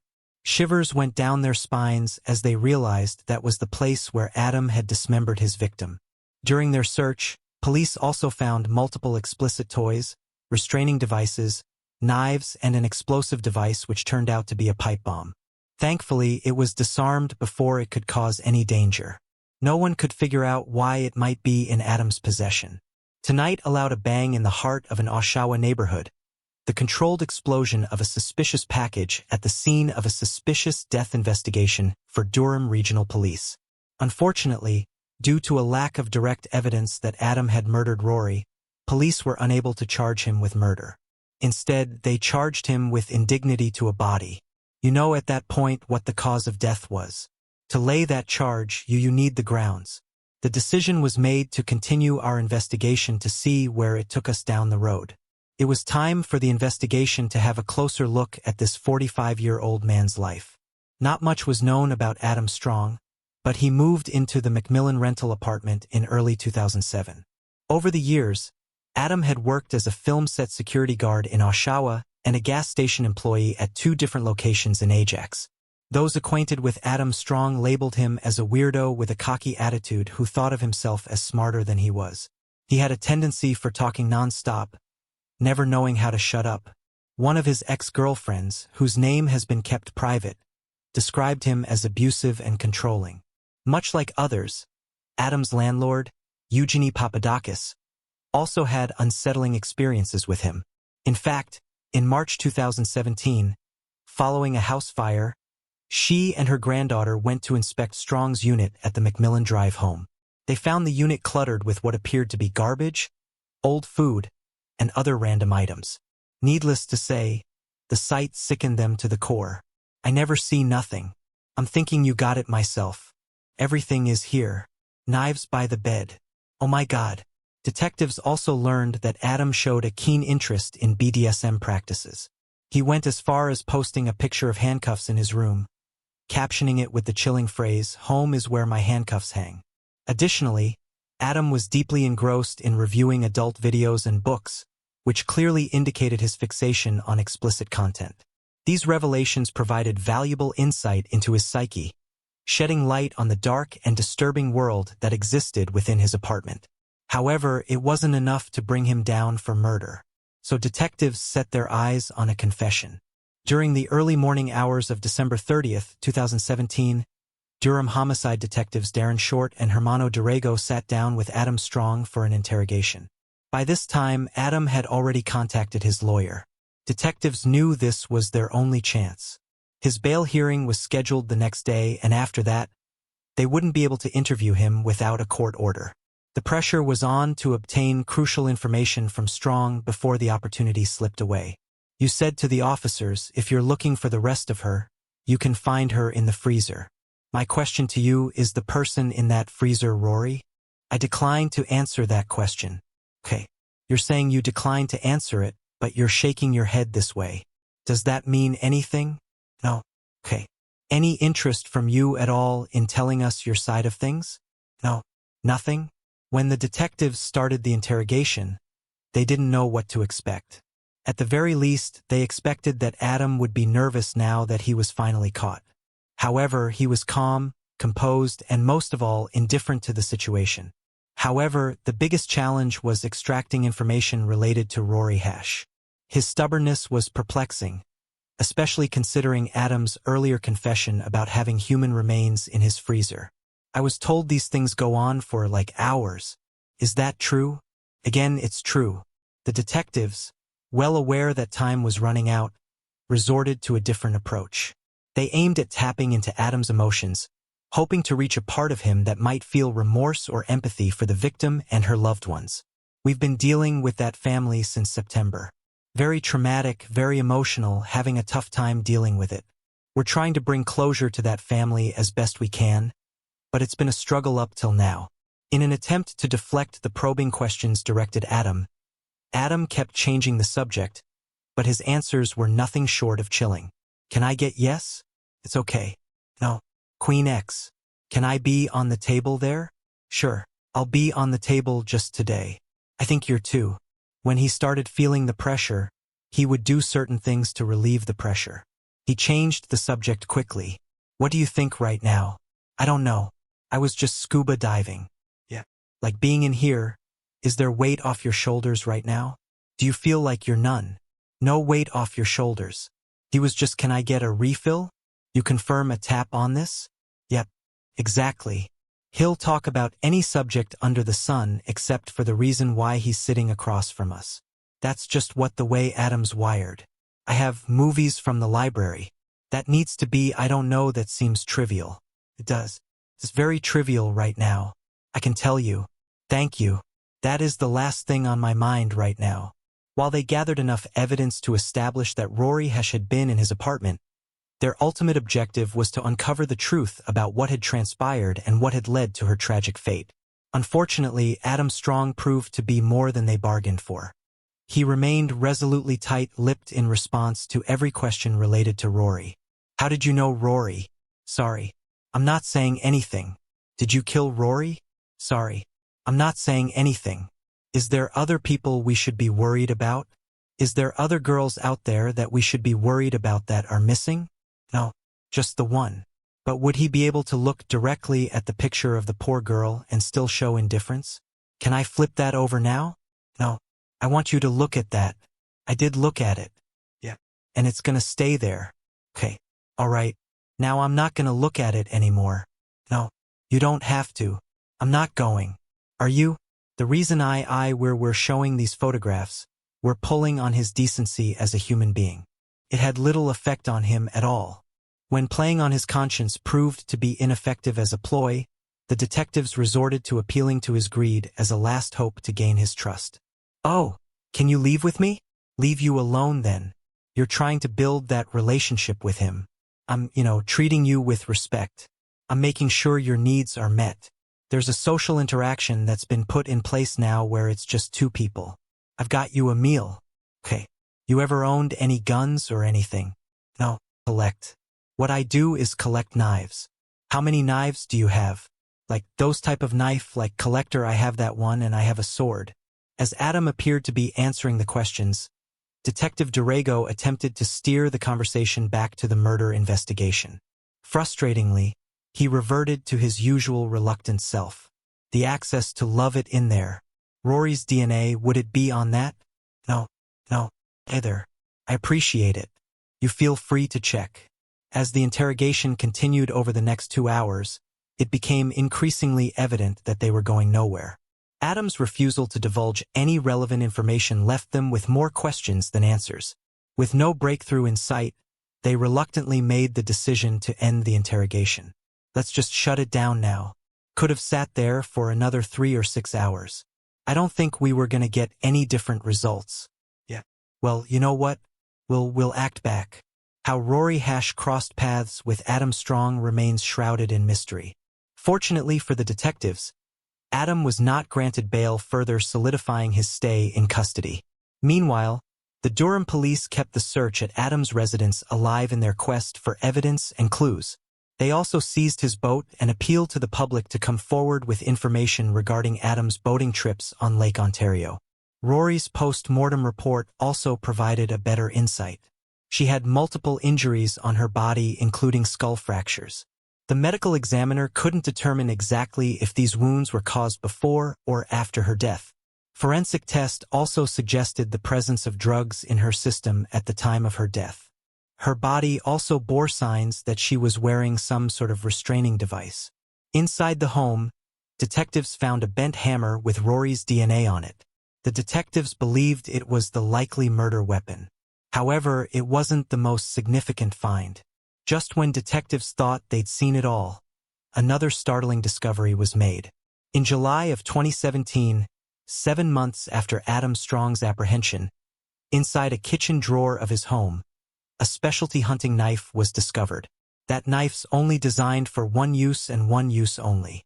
It's a knife used by hunters for gutting and skinning animals. This knife was covered in human tissue. Shockingly, forensic analysis revealed that the DNA found on the knife did not match Rory. Instead, it belonged to another female named Candace Fitzpatrick. Disturbing developments in the murder investigation of Rory Hasche, whose partial remains were found inside the central Oshawa home late last year. Police today confirming that they have found the DNA belonging to a second young woman who went missing nearly a decade ago. Born on February 3, 1989, little is known about Candace Fitzpatrick's early life. Candace's father, William Fitzpatrick, ended up divorcing her mother, whose name has not been made public. After the separation, William moved to Alberta while Candace remained with her mother in Oshawa. Candace's life took a tumultuous turn marked by an erratic lifestyle. She disappeared from home at one point, prompting her father to search for her in Oshawa. Upon her return, Candace expressed a desire to live alone. By the time Candace turned 19 in February 2008, her life had spiraled into chaos. Just like Rory Hash, she was a troubled young woman struggling with drugs and resorting to selling herself to fund her addiction. Candace frequently vanished from home for days or even weeks at a time, but she always returned until February when her family last saw her. Growing increasingly concerned about her absence, Candace's father, William, embarked on an extensive search for his daughter across the province. He also created a Facebook missing persons group garnering nearly 1,200 members. Surprisingly, Candace was not officially reported missing to the police until 2010, 2 years after she disappeared. William revealed that he'd spoken to the police multiple times in February 2008 regarding Candace. But due to her habits and lifestyle, they'd not taken her disappearance seriously. After a decade of agonizing uncertainty and waiting, Candace Fitzpatrick's family finally received the devastating news they'd always feared. The undeniable resemblance between these two women went beyond just their troubled lives. Their physical appearances bore a striking similarity as well. Both victims were of more of a petite build, longer, brown hair, almost a splitting image of each other. Ironically, despite their disappearances occurring a decade apart, they both met the same tragic fate at the hands of the same person. It's heartbreaking to think that if Adam had not gone undetected for a decade after Candace's demise, Rory might still be alive today. Candace's remains were not located yet, and there is only one person who held the key to solving this haunting mystery. Investigators were able to get the prosecutors to drop the initial charges off of Adam Strong. Instead, this time he was charged with first-degree murder for both Rory Hash and Candace Fitzpatrick. This gave the detectives an opportunity to interrogate Adam one more time. Dropping and then the newer charges was, I think, calculated risk on their part because the indignity of the body was essentially a slam dunk. There's no evidence to suggest or to prove that he premeditated killing the victim. There's no suggestion that it wasn't just, for example, an accident. That does put a lot of pressure on that interview because this is essentially the one opportunity you're going to have to sit down with Strong and gather what you can gather. And if you don't, there's a very real risk that he is set free essentially.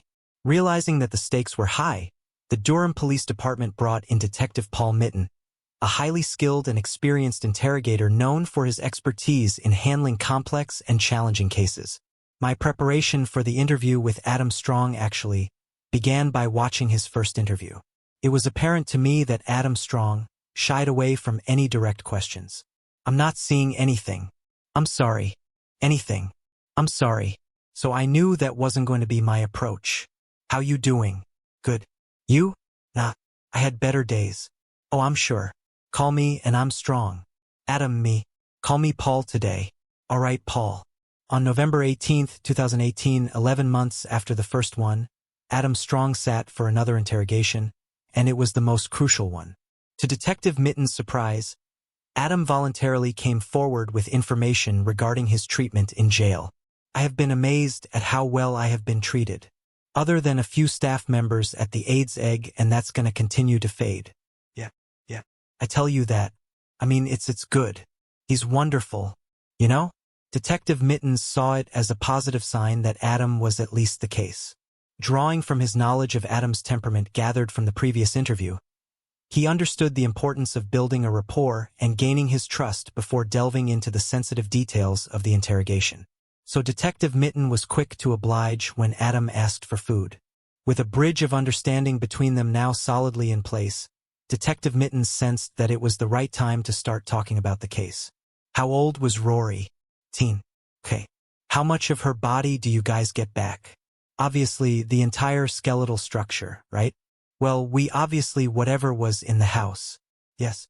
"In the freezer?" "Yes." "And how much of it were you able to pull out of the pipes?" "Quick bit. It was bad luck." "Yeah. That's what I tell people. They're like, 'You're stupid.' I'm like, 'You can't even meet me.' Well, that's an awesome way." "Yeah. I just got greedy. That's all." The chilling lack of remorse in Adam's demeanor as he discussed his actions would have left any other human being shocked and appalled.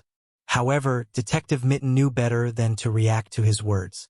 Instead, he continued the interrogation. "You were saying?" "So the team gets put together. And like I said, last seen Rory, August 30th. Kenny, torso pops up, unknown female. September 11th. Yeah. She said she knew in her bones that it was her daughter. I read that in her article about In a Bizarre Twist, Adam Strong remained adamant in his denial that Rory was pregnant. He even admitted to holding her reproductive organs in his hands, further claiming that she was not carrying a child during her death. The fact that he was far more concerned about proving himself right than taking responsibility for his own actions further revealed a troubling aspect of his character. He was a man with absolutely no concern for human lives whatsoever. She also swears that your mother has been in the news many times. It's not just my daughter. It's my unborn grandchild that was murdered too. And she's adamant. She was not pregnant. Her mom is, I think part of the hate on I don't want to go into how I know. But I mean, according to her mom, she was pregnant. I couldn't see any more sure than someone who would in an autopsy. Okay. She was not pregnant. I would bet my life. That's not that matters. Anyway, you know what to look for.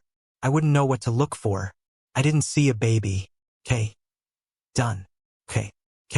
Let's see. There's no way you're getting around that I chopped her up. There's no way. Okay. And I understand. But I had to cut all that stuff off. My elder got a reproductive system in my hand. Thank you for telling me that. Okay.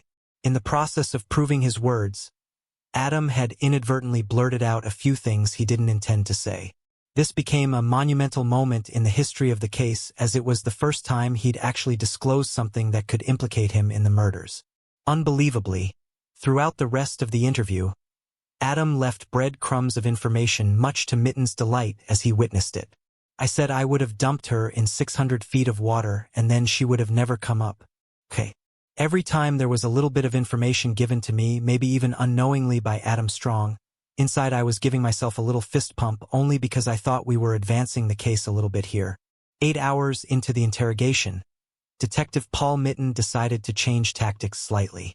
He confronted Adam Strong with a compelling presentation of the evidence stacked against him. Were you waiting for that to happen? The door knock? I was like, am I gonna get away with this? Probably not. Yeah. Again, I would assume from the point the plumbing started to act up. It was like, oh, were you sleeping at night or were you because it's nonstop on your mind?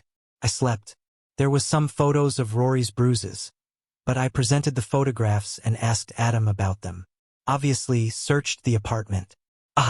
And found some things in there that lead us to believe that we have what caused that injury.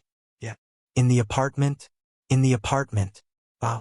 So did that surprises you? Yes. At this point, the surprising aspect of this interrogation was not just Adam's intrigue about the presented evidence, but the degree of his excitement that seemed almost unbelievable. Mitten kept him engaged in the conversation. So the 24th is when you start this. It's at Christmas Eve. Yes. Are you doing this while it's frozen or just partially defrosted? Completely defrosted. Okay. Now that would take several hours, wouldn't it? No. Not a bathtub full of hot water. Oh, okay. Okay. Within a couple hours? I wouldn't wager. I had to fill the bathtub up a few times. The water hot. Yes. Gotcha. I don't know if I should really be talking about that, but ultimately you do have me on that. There's no getting around that. Yep. And so, but this was all one piece and then this was all one piece up and I couldn't. Yeah. I'm sorry, man. I don't remember. Really? Yeah. It wasn't important to me, man. Okay. I know that might sound cold and callous, but I just assume it would be like the 9/11. No, not at all. You just remember this because it's so, monumental. I did not feel that way at all. Adam was confident that the conversation between them was strictly limited to the dismemberment of the bodies. Little did he know that his indirect admissions and subtle revelations were providing the detectives with crucial inferences about the entire sequence of events surrounding the heinous crimes. After 10 hours, the interrogation came to an end when Paul Mitten felt that he had all the information he needed. How come you got brought in? Are you just, fleeing? No.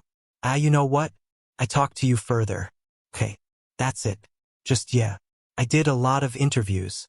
That's all. If you never knew, you'd go and have a beer with you, would you? Yeah. I would. Yeah. Yes. All right. Well, I'm gonna blast.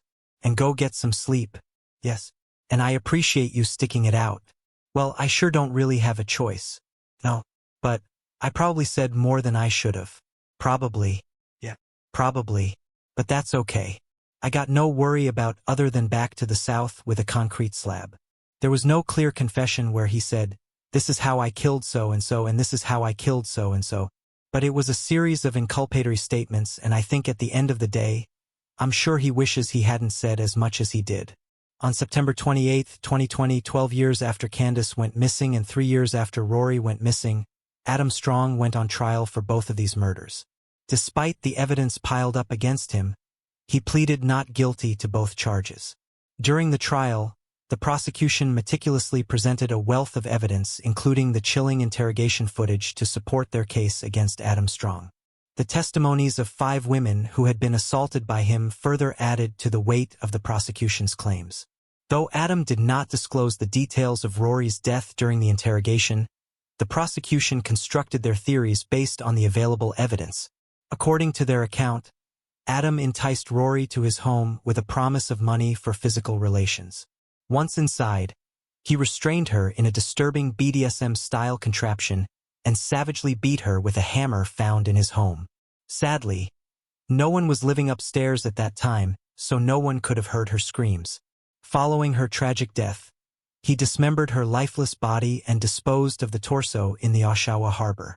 Cell phone data placed Adam in the area on September 4, 2017, a week before Rory's torso was found, adding to the mounting evidence against him. Similarly, the prosecution believed that Candace had suffered the same fate at Adam's hands. But at that point, they had not yet located her remains. The defense, however, denied Adam's involvement in Rory's murder, claiming that her death resulted from an overdose and Adam had simply tried to dispose of the body. As for Candace, the defense contended that there was insufficient evidence to prove she died in Adam's home. They also pointed out the limited size of the freezer, suggesting that it could not have accommodated the remains of 2 victims. Nonetheless, after carefully reviewing all the evidence, Judge Mr. Joseph DeLuca was firmly convinced of Adam Strong's involvement in the murders. He saw through the defense's theories and concluded that the evidence presented by the prosecution was compelling and incriminating. In the court, Adam tried to blame his actions on his troubled childhood. He claimed that he'd suffered a traumatic assault at the tender age of 4, an event that had left an indelible mark on his psyche. He was also said to have struggled to cope with the overwhelming emotions and trauma from his past, leading him to succumb to devilish thoughts. He even offered condolences to the victims' families, yet he didn't seem to mean a word. He exhibited an alarming level of indifference and lack of remorse for the lives he'd taken. The evidence presented during Adam Strong's trial made it clear that he was fully aware of the gravity of his actions and the consequences they carried. It was apparent that the man knew exactly what he was doing and had no qualms about it. In fact, he saw prison as a viable solution to his dire circumstances. Due to loneliness and financial distress, he was willing to trade his freedom for the basic necessities that prison could offer. According to Canadian law, an individual may be charged with first-degree murder under certain circumstances. These circumstances include premeditated murder, where the act was planned and deliberate, and cases involving police officers or prison workers, reflecting the severity of the offense. First-degree murder charges can also apply if the act occurs during the commission of other serious crimes, such as assault, kidnapping, terrorism, theft, and similar offenses. However, in certain situations, a murder charge may be reduced to manslaughter if it can be demonstrated that the individual acted in the heat of passion caused by sudden provocation. It was determined that Rory died during an assault, so Adam Strong was found guilty of first-degree murder. He was convicted of manslaughter regarding the death of Candace Fitzpatrick. Judge found that Strong murdered Rory Hatchie while committing a sexual act and died of blunt force trauma to the head. But because Candace's body was never recovered, while it was possible she met the same fate, he was not satisfied beyond a reasonable doubt that she was murdered and found him guilty of the lesser charge. In May 2021, Adam Strong was handed a life sentence for his first-degree murder conviction in the killing of Rory Hatch. Additionally, he received an 18-year prison term to be served concurrently for killing Candace Fitzpatrick. This was the highest possible sentence permissible within the country's legal framework. Moments before Adam Strong was taken into prison in handcuffs, the judge directly addressed him with these powerful words. Your moment before us is done. From here you'll go to prison. You will never be seen in public again. In time you will be forgotten. You will neither be famous nor infamous. You will simply be gone. The sentencing marked the end of a long and painful journey for the families of both victims, and they were seen celebrating outside the courtroom after the sentencing hearing. He addressed Adam. He let Adam know on certain terms what he did was wrong, and he's being punished for it. I think the judge did an incredible job of bringing this man to his knees. Yeah. I feel amazing. Hey, we let them rest. Today, this monster's off our street, and he's no longer a part of our day. Though nothing could bring back their loved ones, the families felt that justice was served. In July 2021, Strong provided crucial information regarding the whereabouts of Candace Fitzpatrick's remains. Acting on this tip-off on November 4, 2021, he accompanied the police to a general area near Secreto Drive and Britannia Avenue East in Oshawa, where he claimed to have buried the body. Subsequently, on November 8, the authorities were able to locate the remains. Following the forensic examination, the remains were positively identified as those of Candace Fitzpatrick on November 13, 2021. The conclusive identification was announced through a press conference on February 16, 2022. Candace's father William was still in disbelief. "Did you ever think you'd see this day?" "No. Never thought I'd see her remains ever." The reason behind Adam Strong's sudden change of heart remains a mystery, but speculation suggests that he may have been seeking fame and recognition for his actions. Despite the tragic circumstances that brought them together, the Hash and Fitzpatrick families have remained supportive of one another and are finding strength and healing as they navigate through the difficult aftermath of these horrific events. The cases of Rory Hash and Candace Fitzpatrick are solved, but police suspect that Adam Strong might have been involved in the deaths of other women. In June 2022, the police found some clothing evidence in Adam's apartment. However, they've not divulged specific details about this evidence, keeping it confidential as they continue their investigation. This story is undeniably tragic and profoundly disturbing. The most unsettling aspect is that Adam Strong managed to remain completely off the police's radar throughout his heinous acts. He operated unnoticed, hidden in plain sight. Neighbors lived around him, extended greetings, offering help, and inviting him to social gatherings, completely oblivious to the sinister truth that lurked within him. The chance that this case was ultimately solved due to a twist of fate is absolutely terrifying. One can't help but wonder if there were any red flags that could have been recognized earlier. Were there any missed opportunities to prevent his atrocities? What do you think could have been done to keep this man off the streets? Let us know your thoughts in the comments section. 911. Where do you need assistance? I need an ambulance for my mom and my sister, and this is my boyfriend. What happened? It's kinda a long story, and I just need somebody to get him real quick. Please, do not hang up with me. Hold on. Okay. Hello? Who stabbed him? My sister did. This call was made by Amanda on April 17, 2009 at approximately 6:44 in the morning. She sounded incredibly frightened and desperately requested an ambulance. It was evident that something terribly serious had unfolded, but the details remained shrouded in confusion. The call isn't just disturbing, but it's also puzzling because it left them with more questions about the situation. To unravel the mystery of that fateful morning, let's delve straight into the case's details.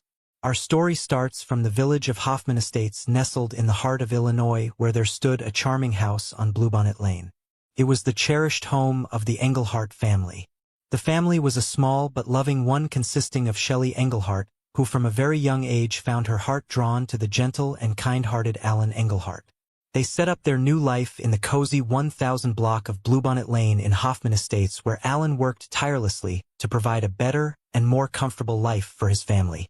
In this idyllic setting, another essential member of the family who resided with them was Alan's mother, Marlene Gracek. But the family grew even closer in 1981, when Shelley became a mother, giving birth to a beautiful baby girl with enchanting light brown eyes. They named her Amanda Engelhart. Amanda brought an abundance of love and joy to the Engelhart family. As the first daughter, she was the apple of everyone's eye. But no one could rival the affection showered upon her by her grandmother Marlene, who took Amanda along on all of her adventures. Whether it was a lively party or a simple shopping trip, the Engelhart family's joy continued to grow when on January 10, 1991, they welcomed a new member to their family, a baby girl, and they named her Laura Engelhart. As she reached her senior year at Conant High School in Hoffman Estates, Laura was a whirlwind of energy, enthusiastically participating in various activities and sports. Her heart held a special place for animals, and her dream was to become a veterinarian. With her cheerful and positive demeanor, she became a beloved figure in both the family and the community. The bond between Laura and her elder sister Amanda was unbreakable. They weren't just sisters but best friends for each other. And the family story continued to unfold as in 1992, they celebrated the arrival of a baby boy whom they lovingly named Jeff Engelhart. As the only son in the family and usually got everything he wished for. With this trio of siblings, the family's bond tightened even further. However, in February 2006, a turning point arrived in the Engelhart family when their 25-year-old daughter, Amanda, attended a friend's party and crossed paths with a 23-year-old young man named DeAndre Howard. It was one of those moments where destiny seemed to have a plan. Howard's demeanor and caring nature captured Amanda's heart, and she fell head over heels for him.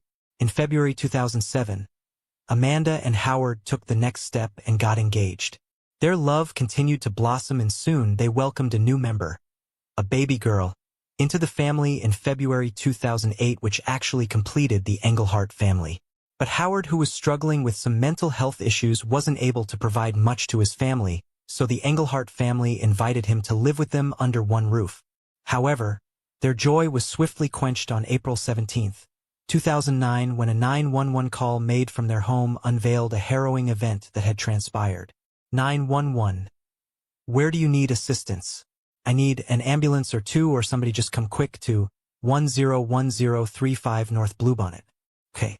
1035 North Bluebonnet Avenue City? A lot of blood loss. It's okay. Who's hurt? My mom and my sister. And who's my boyfriend? What happened? It's kinda a long story, and I just need somebody to get real quick for you. Do not hang up with me. Hold on. This call was made by Amanda on April 17, 2009 at approximately 6:44 in the morning. She sounded incredibly frightened and desperately requested an ambulance. It was evident that something terribly serious had unfolded, but the details remained shrouded in confusion. The call isn't just disturbing, but it's also puzzling because it left them with more questions about the situation. Okay, ma'am, I need you to calm down. Okay, tell me exactly what happened. Ma'am? What are you? I need you to tell me exactly what happened. Okay. Hello? Hello? What's happening over there? It already happened. What's happening? Hello? Hello? What is your name, sir? I'm woozy. I'm really woozy. Well, who's the girl? Can you put her back on the line? Well, I tried. Well, I tried to. Okay. Girl tried to stab me. Who tried to stab you? He put the knife on me, and he stabbed me in the arm. Hold on a second. All right? I fought for the knife. It doesn't actually work. Who stabbed you, sir?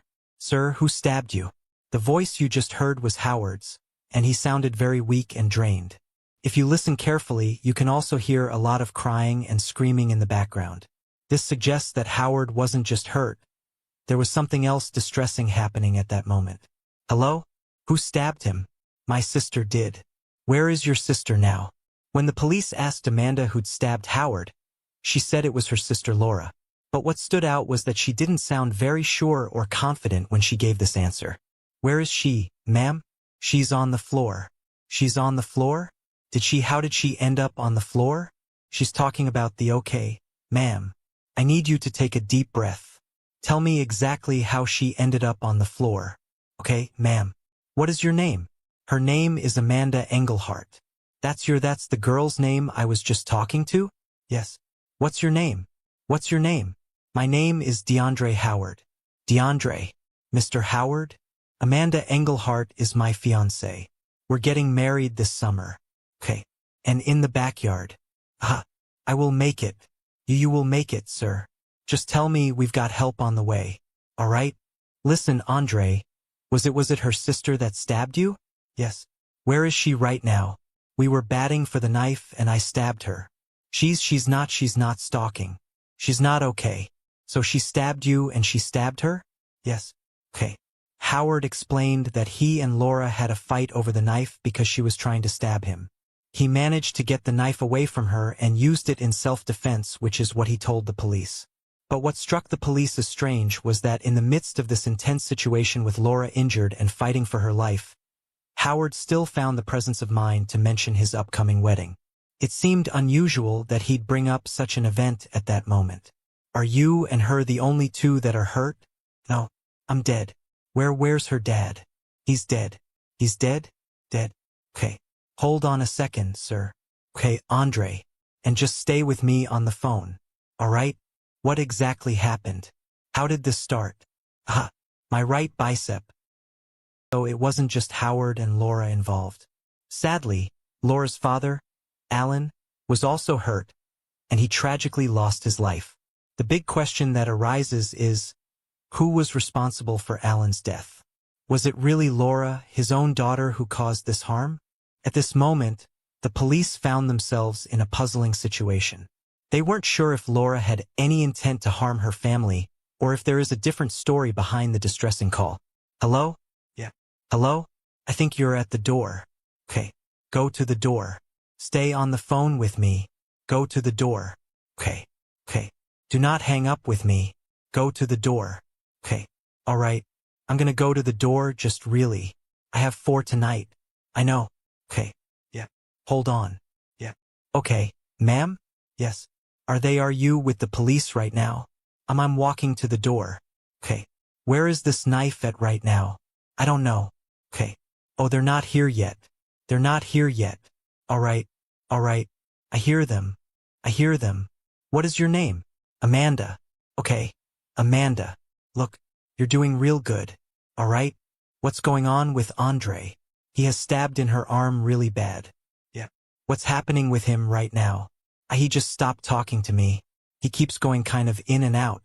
Is he only stabbed in the arm or is he stabbed there elsewhere? He's only stabbed in the arm, I think. Okay. What's going on with the father? I think he's dead. Where is he in the house? Where is he in the house? He's in the den. He's in the den with Andre? Yeah. And your sister? They're all in the den. They're all in the den. Okay. My grandma's in the kitchen. Okay. Are you hurt at all? No. Okay. You're not hurt. Okay. It's vital to keep in mind that if Howard was indeed trying to protect his fiancée, Amanda, and her family, it could change the way we understand the events that unfolded. This detail becomes crucial as we move forward in the story.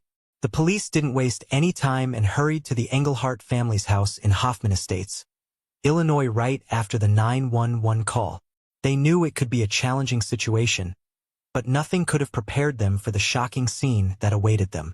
The whole house was a scene of unimaginable horror with blood splattered everywhere. As they entered, they found Laura and Shelley's lifeless bodies on the floor covered in blood, and Amanda and Howard were still in a state of shock. When Amanda saw the police, she couldn't hold back her tears and pleaded with them to help. However, the ambulance was still on its way. The police asked if anyone else in the family was hurt or deceased. In response, Amanda led them to the kitchen where they found 2 more family members. Her father, Alan, and grandmother, Marlene, who had tragically lost their lives. Also, their lifeless bodies were in strange positions as Marlene was found leaning against the kitchen cabinets in an unusual position and Alan was on the floor with his left leg stuck between the lower cabinet. Both of them clearly had stab wounds on their chest which were aimed right at their hearts. In the kitchen, there were also several knives. Some of them were in the sink and one was covered in blood on the floor. But what really caught the place's attention were the marks on Amanda and Shelley's hands. These marks looked like they'd been tied up with a rope. This puzzled the investigators because it's not common for one person like Laura to tie up 2 others. Usually when someone's in a self-defense situation, they'd fight back, and it was odd that Laura could have overpowered 2 women. So it actually raised questions about the events that unfolded some moments ago, that if Howard was indeed trying to protect everyone, why wasn't he there when Laura attacked them? Why didn't he hear their cries for help? As the ambulance arrived, the police acted swiftly, rushing Laura and Shelley to the hospital, since they were the only ones still alive holding on to a chance for their lives. But it was really tragic that 18-year-old Laura didn't make it to the hospital and succumbed to her extensive stab wounds. Shelley, on the other hand, faced a tough battle by undergoing an intense surgery in an effort to save her life. Meanwhile, the investigation inside the house was in full swing, with the place carefully examining every corner. However, things took a significant turn when an investigator from the Illinois Medical Examiner's Office arrived. When this expert looked at Alan and Marlene's bodies, he made a startling discovery. Both had deep stab wounds on their chests, which typically require a lot of force to inflict. But here's where it gets intriguing. Laura, who is smaller in stature, would have found it exceptionally challenging to use that much force. What made it even more perplexing was that there weren't any other marks on their bodies, indicating that they might have been tied up or possibly initially subdued by being hit with an object before being stabbed. So if Alan and Marlene were not tied up or unconscious when the attack happened, then in such a situation it's normal for them to try to defend themselves, and it was impossible for Laura to stab them back in that situation. And that's where it's important to consider, because even the autopsy reports confirm that Alan and Marlene were attacked after Laura. This meant that there's a confrontation between Howard and Laura that happened before the attack on Alan and Marlene. So definitely, Laura got stabbed before the unfortunate events involving Alan and Marlene. Now, the police had a clear understanding that after Laura had been stabbed, it would have been practically impossible for her to carry out an attack. So the big question that was boggling the investigators' minds was, if Laura wasn't the one who harmed Alan and Marlene, then who was responsible? According to Howard's 911 call, he mentioned that Laura was stabbing everyone. This raised doubts about why Howard didn't try to protect the others if it wasn't Laura. It seemed there must have been someone else in the house with Howard and Amanda who'd witnessed the entire horrifying event. With all these questions swirling in their minds, the police decided to invite the only survivors at that moment, Howard and Amanda, to the police station for questioning. At this point, there was a growing suspicion that Howard and Amanda might be hiding something important, a critical truth behind the attack.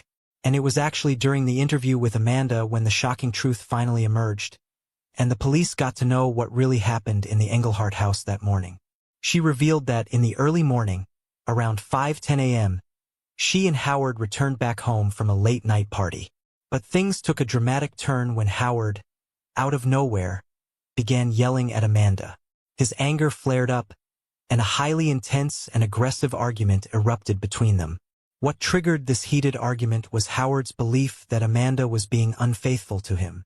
This was a suspicion he'd harbored before, but on this particular morning, it reached a whole new level. To prevent their argument from escalating further, Amanda decided to go to her room for some rest. However, her peaceful sleep was abruptly shattered by the sound of someone wielding a knife. This was a chilling and terrifying moment. She frantically tried to reach Howard, calling out to him repeatedly, but there was no response. Amanda's distressed voice woke her mother, Shelley, who had been asleep in her room.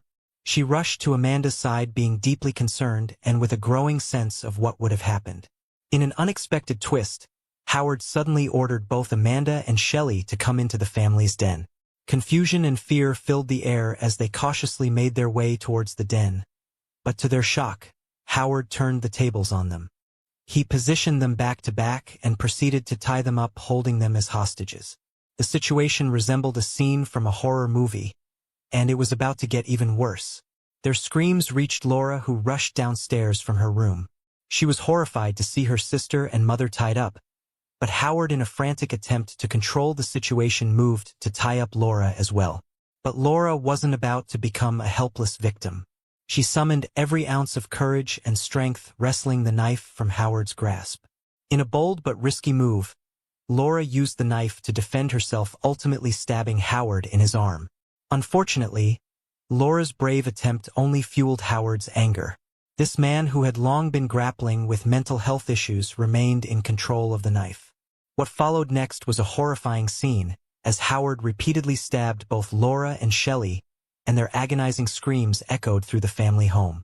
The cries for help woke up Marlene, the 73-year-old grandmother and the eldest member of the Engelhart family. She rushed downstairs to check on Shelley and her granddaughters, but Howard was waiting for his next victim. He easily overpowered Marlene, and this defenseless woman didn't even get a chance to protect herself.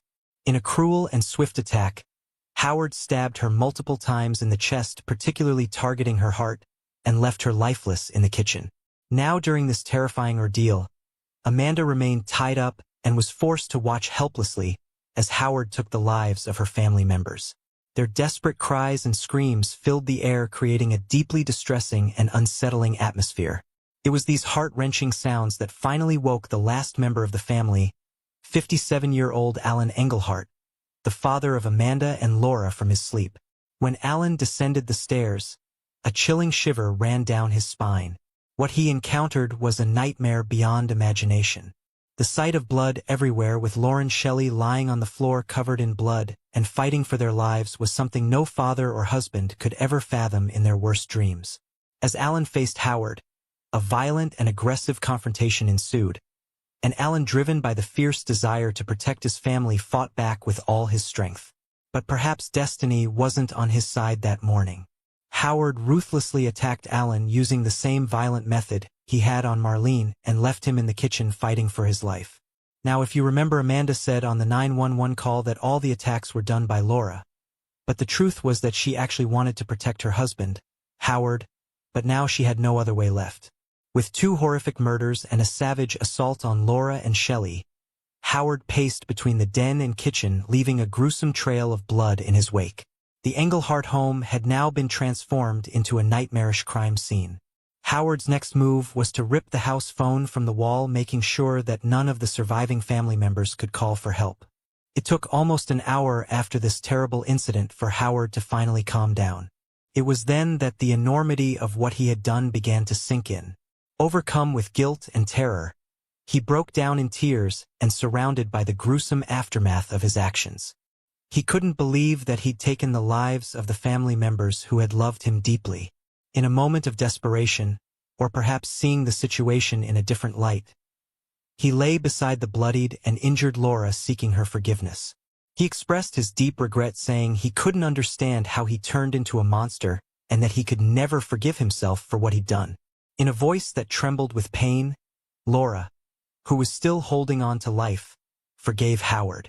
Now, after receiving Laura's forgiveness, Howard moved swiftly to untie Amanda, who'd been crying throughout the incident. He asked her to make the crucial 911 call to get the ambulance for the surviving family members who were in desperate need of help. They anxiously waited until the ambulance arrived at the scene, and Laura and Shelley were the first to be rushed to the hospital. In a miraculous turn of events, Shelley managed to survive her stab wounds and eventually made a full recovery. In just a matter of hours, Howard had taken the lives of 3 people and attempted to kill another, leaving the Engelhart family tree shattered and their lives changed forever. Now, there would be one question lingering in everyone's mind: that if Howard felt guilty for his actions, then why didn't he admit to the police on the 911 call, or when they arrived at the Engelhart house? It's because Amanda asked Howard to stay silent. She was trying all from her side to conceal the truth, but nothing really happened in Howard's favor. As the news of this tragic attack and the reports of murders spread through the community, people began to discuss how the Engelhart family had welcomed Howard as one of their own. Howard's early life had been anything but easy. He was taken from his own mother at the tender age of 6 when his 2 half-brothers were born. By the time he was 9, he was already showing signs of troubling aggression and anxiety. Howard's troubled journey continued with incidents like a heated altercation at 15 and an arrest for assaulting a young girl in his neighborhood at 16, resulting in a juvenile offender conviction. He also had a history of drug use, but despite this rocky past, as an adult, Howard was given a second chance at life. His upbringing was far from conventional, and his previous behavior wasn't exemplary. Yet the Engelhart family extended their love and support and offered him a real chance to experience the warmth of a loving home. Howard also used to attend the church with the Engelhart family and became an active member of their community and even lived in their family home. Howard and Amanda also had a child together, but thankfully, their little daughter wasn't there when the tragic murders occurred. Amanda's brother Jeff also wasn't home during that dreadful moment, as he'd spent the night at a friend's house. Howard was finally arrested on the very same day as the tragic attack on April 17, 2009, facing charges of first-degree murder and attempted murder. The Englehart family, who appeared to be the embodiment of a loving and wholesome American family, left everyone in shock. What could have possibly driven Howard, who once loved them deeply, to carry out such a violent assault? Was it Amanda's loyalty that pushed him to commit these unforgivable crimes? While the instability in their relationship seemed rooted in Howard's deep-seated insecurities, the violence he unleashed on the Englehart family held a much darker tale. For years, many questions swirled in people's minds about this horrific incident, but the answers would only emerge after a long and agonizing wait of 5 years in February 2014. Until then, Howard had been in police custody, and in June 2014, he finally faced trial in the Rolling Meadows courtroom. During the trial, Howard spent 3 hours testifying in his own defense, but the reason he gave for the horrifying attack was deeply disturbing. He claimed that it wasn't his own will that drove him to use the knife as a weapon against 5 innocent people. Instead, he said it was demons who had taken control of him. Howard explained that he'd heard voices in his head the entire time commanding him to commit these terrible acts. He couldn't silence these loud, intrusive thoughts that had twisted his thinking and perception during the murders. Even when he tied up his fiancée Amanda Englehart and her mother Shelley Englehart, he told them he was going to torture and kill their family right before their eyes. Howard's lawyer, public defender, Diana Binstock, pleaded for leniency, citing Howard's long history of mental illness as a factor to be considered.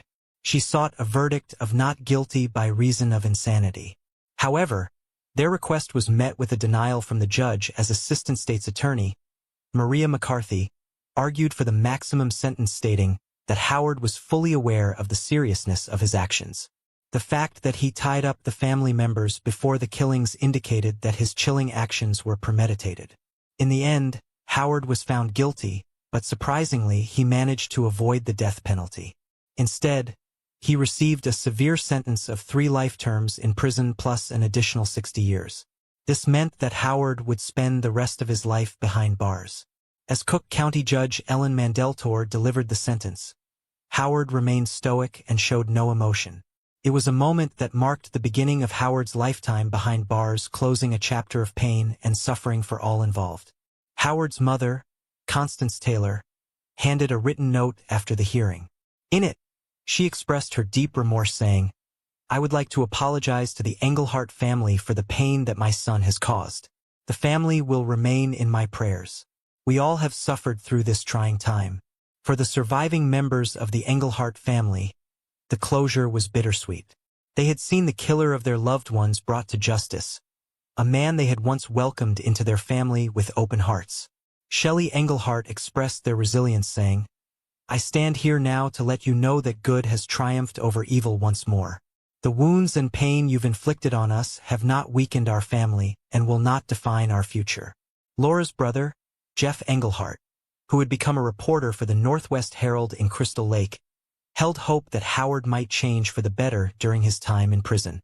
He shared, "I don't want to hate you. I want you to try hard every day to think about the people you killed and who they were." Finally, Shelley and her daughter Amanda made the courageous choice to return to their Hoffman Estates home. The gruesome nature of these murders is undeniably chilling, and it serves as a sobering reminder to reflect on how well we truly know the people we welcome into our lives. The Englehart family's decision to embrace a man with a troubled past was an act of kindness, but tragically, it came at a high cost. It's a poignant lesson that reminds us of the complexities of human nature and the unforeseen consequences of our choices. A lot of emotions, just unbelievable relief.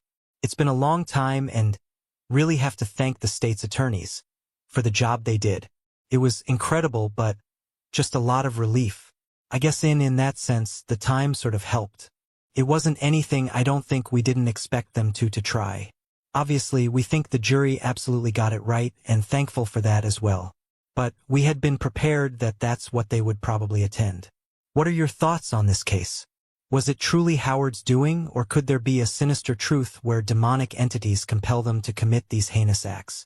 Is Amanda equally responsible in the murders as Howard by trying to conceal the truth?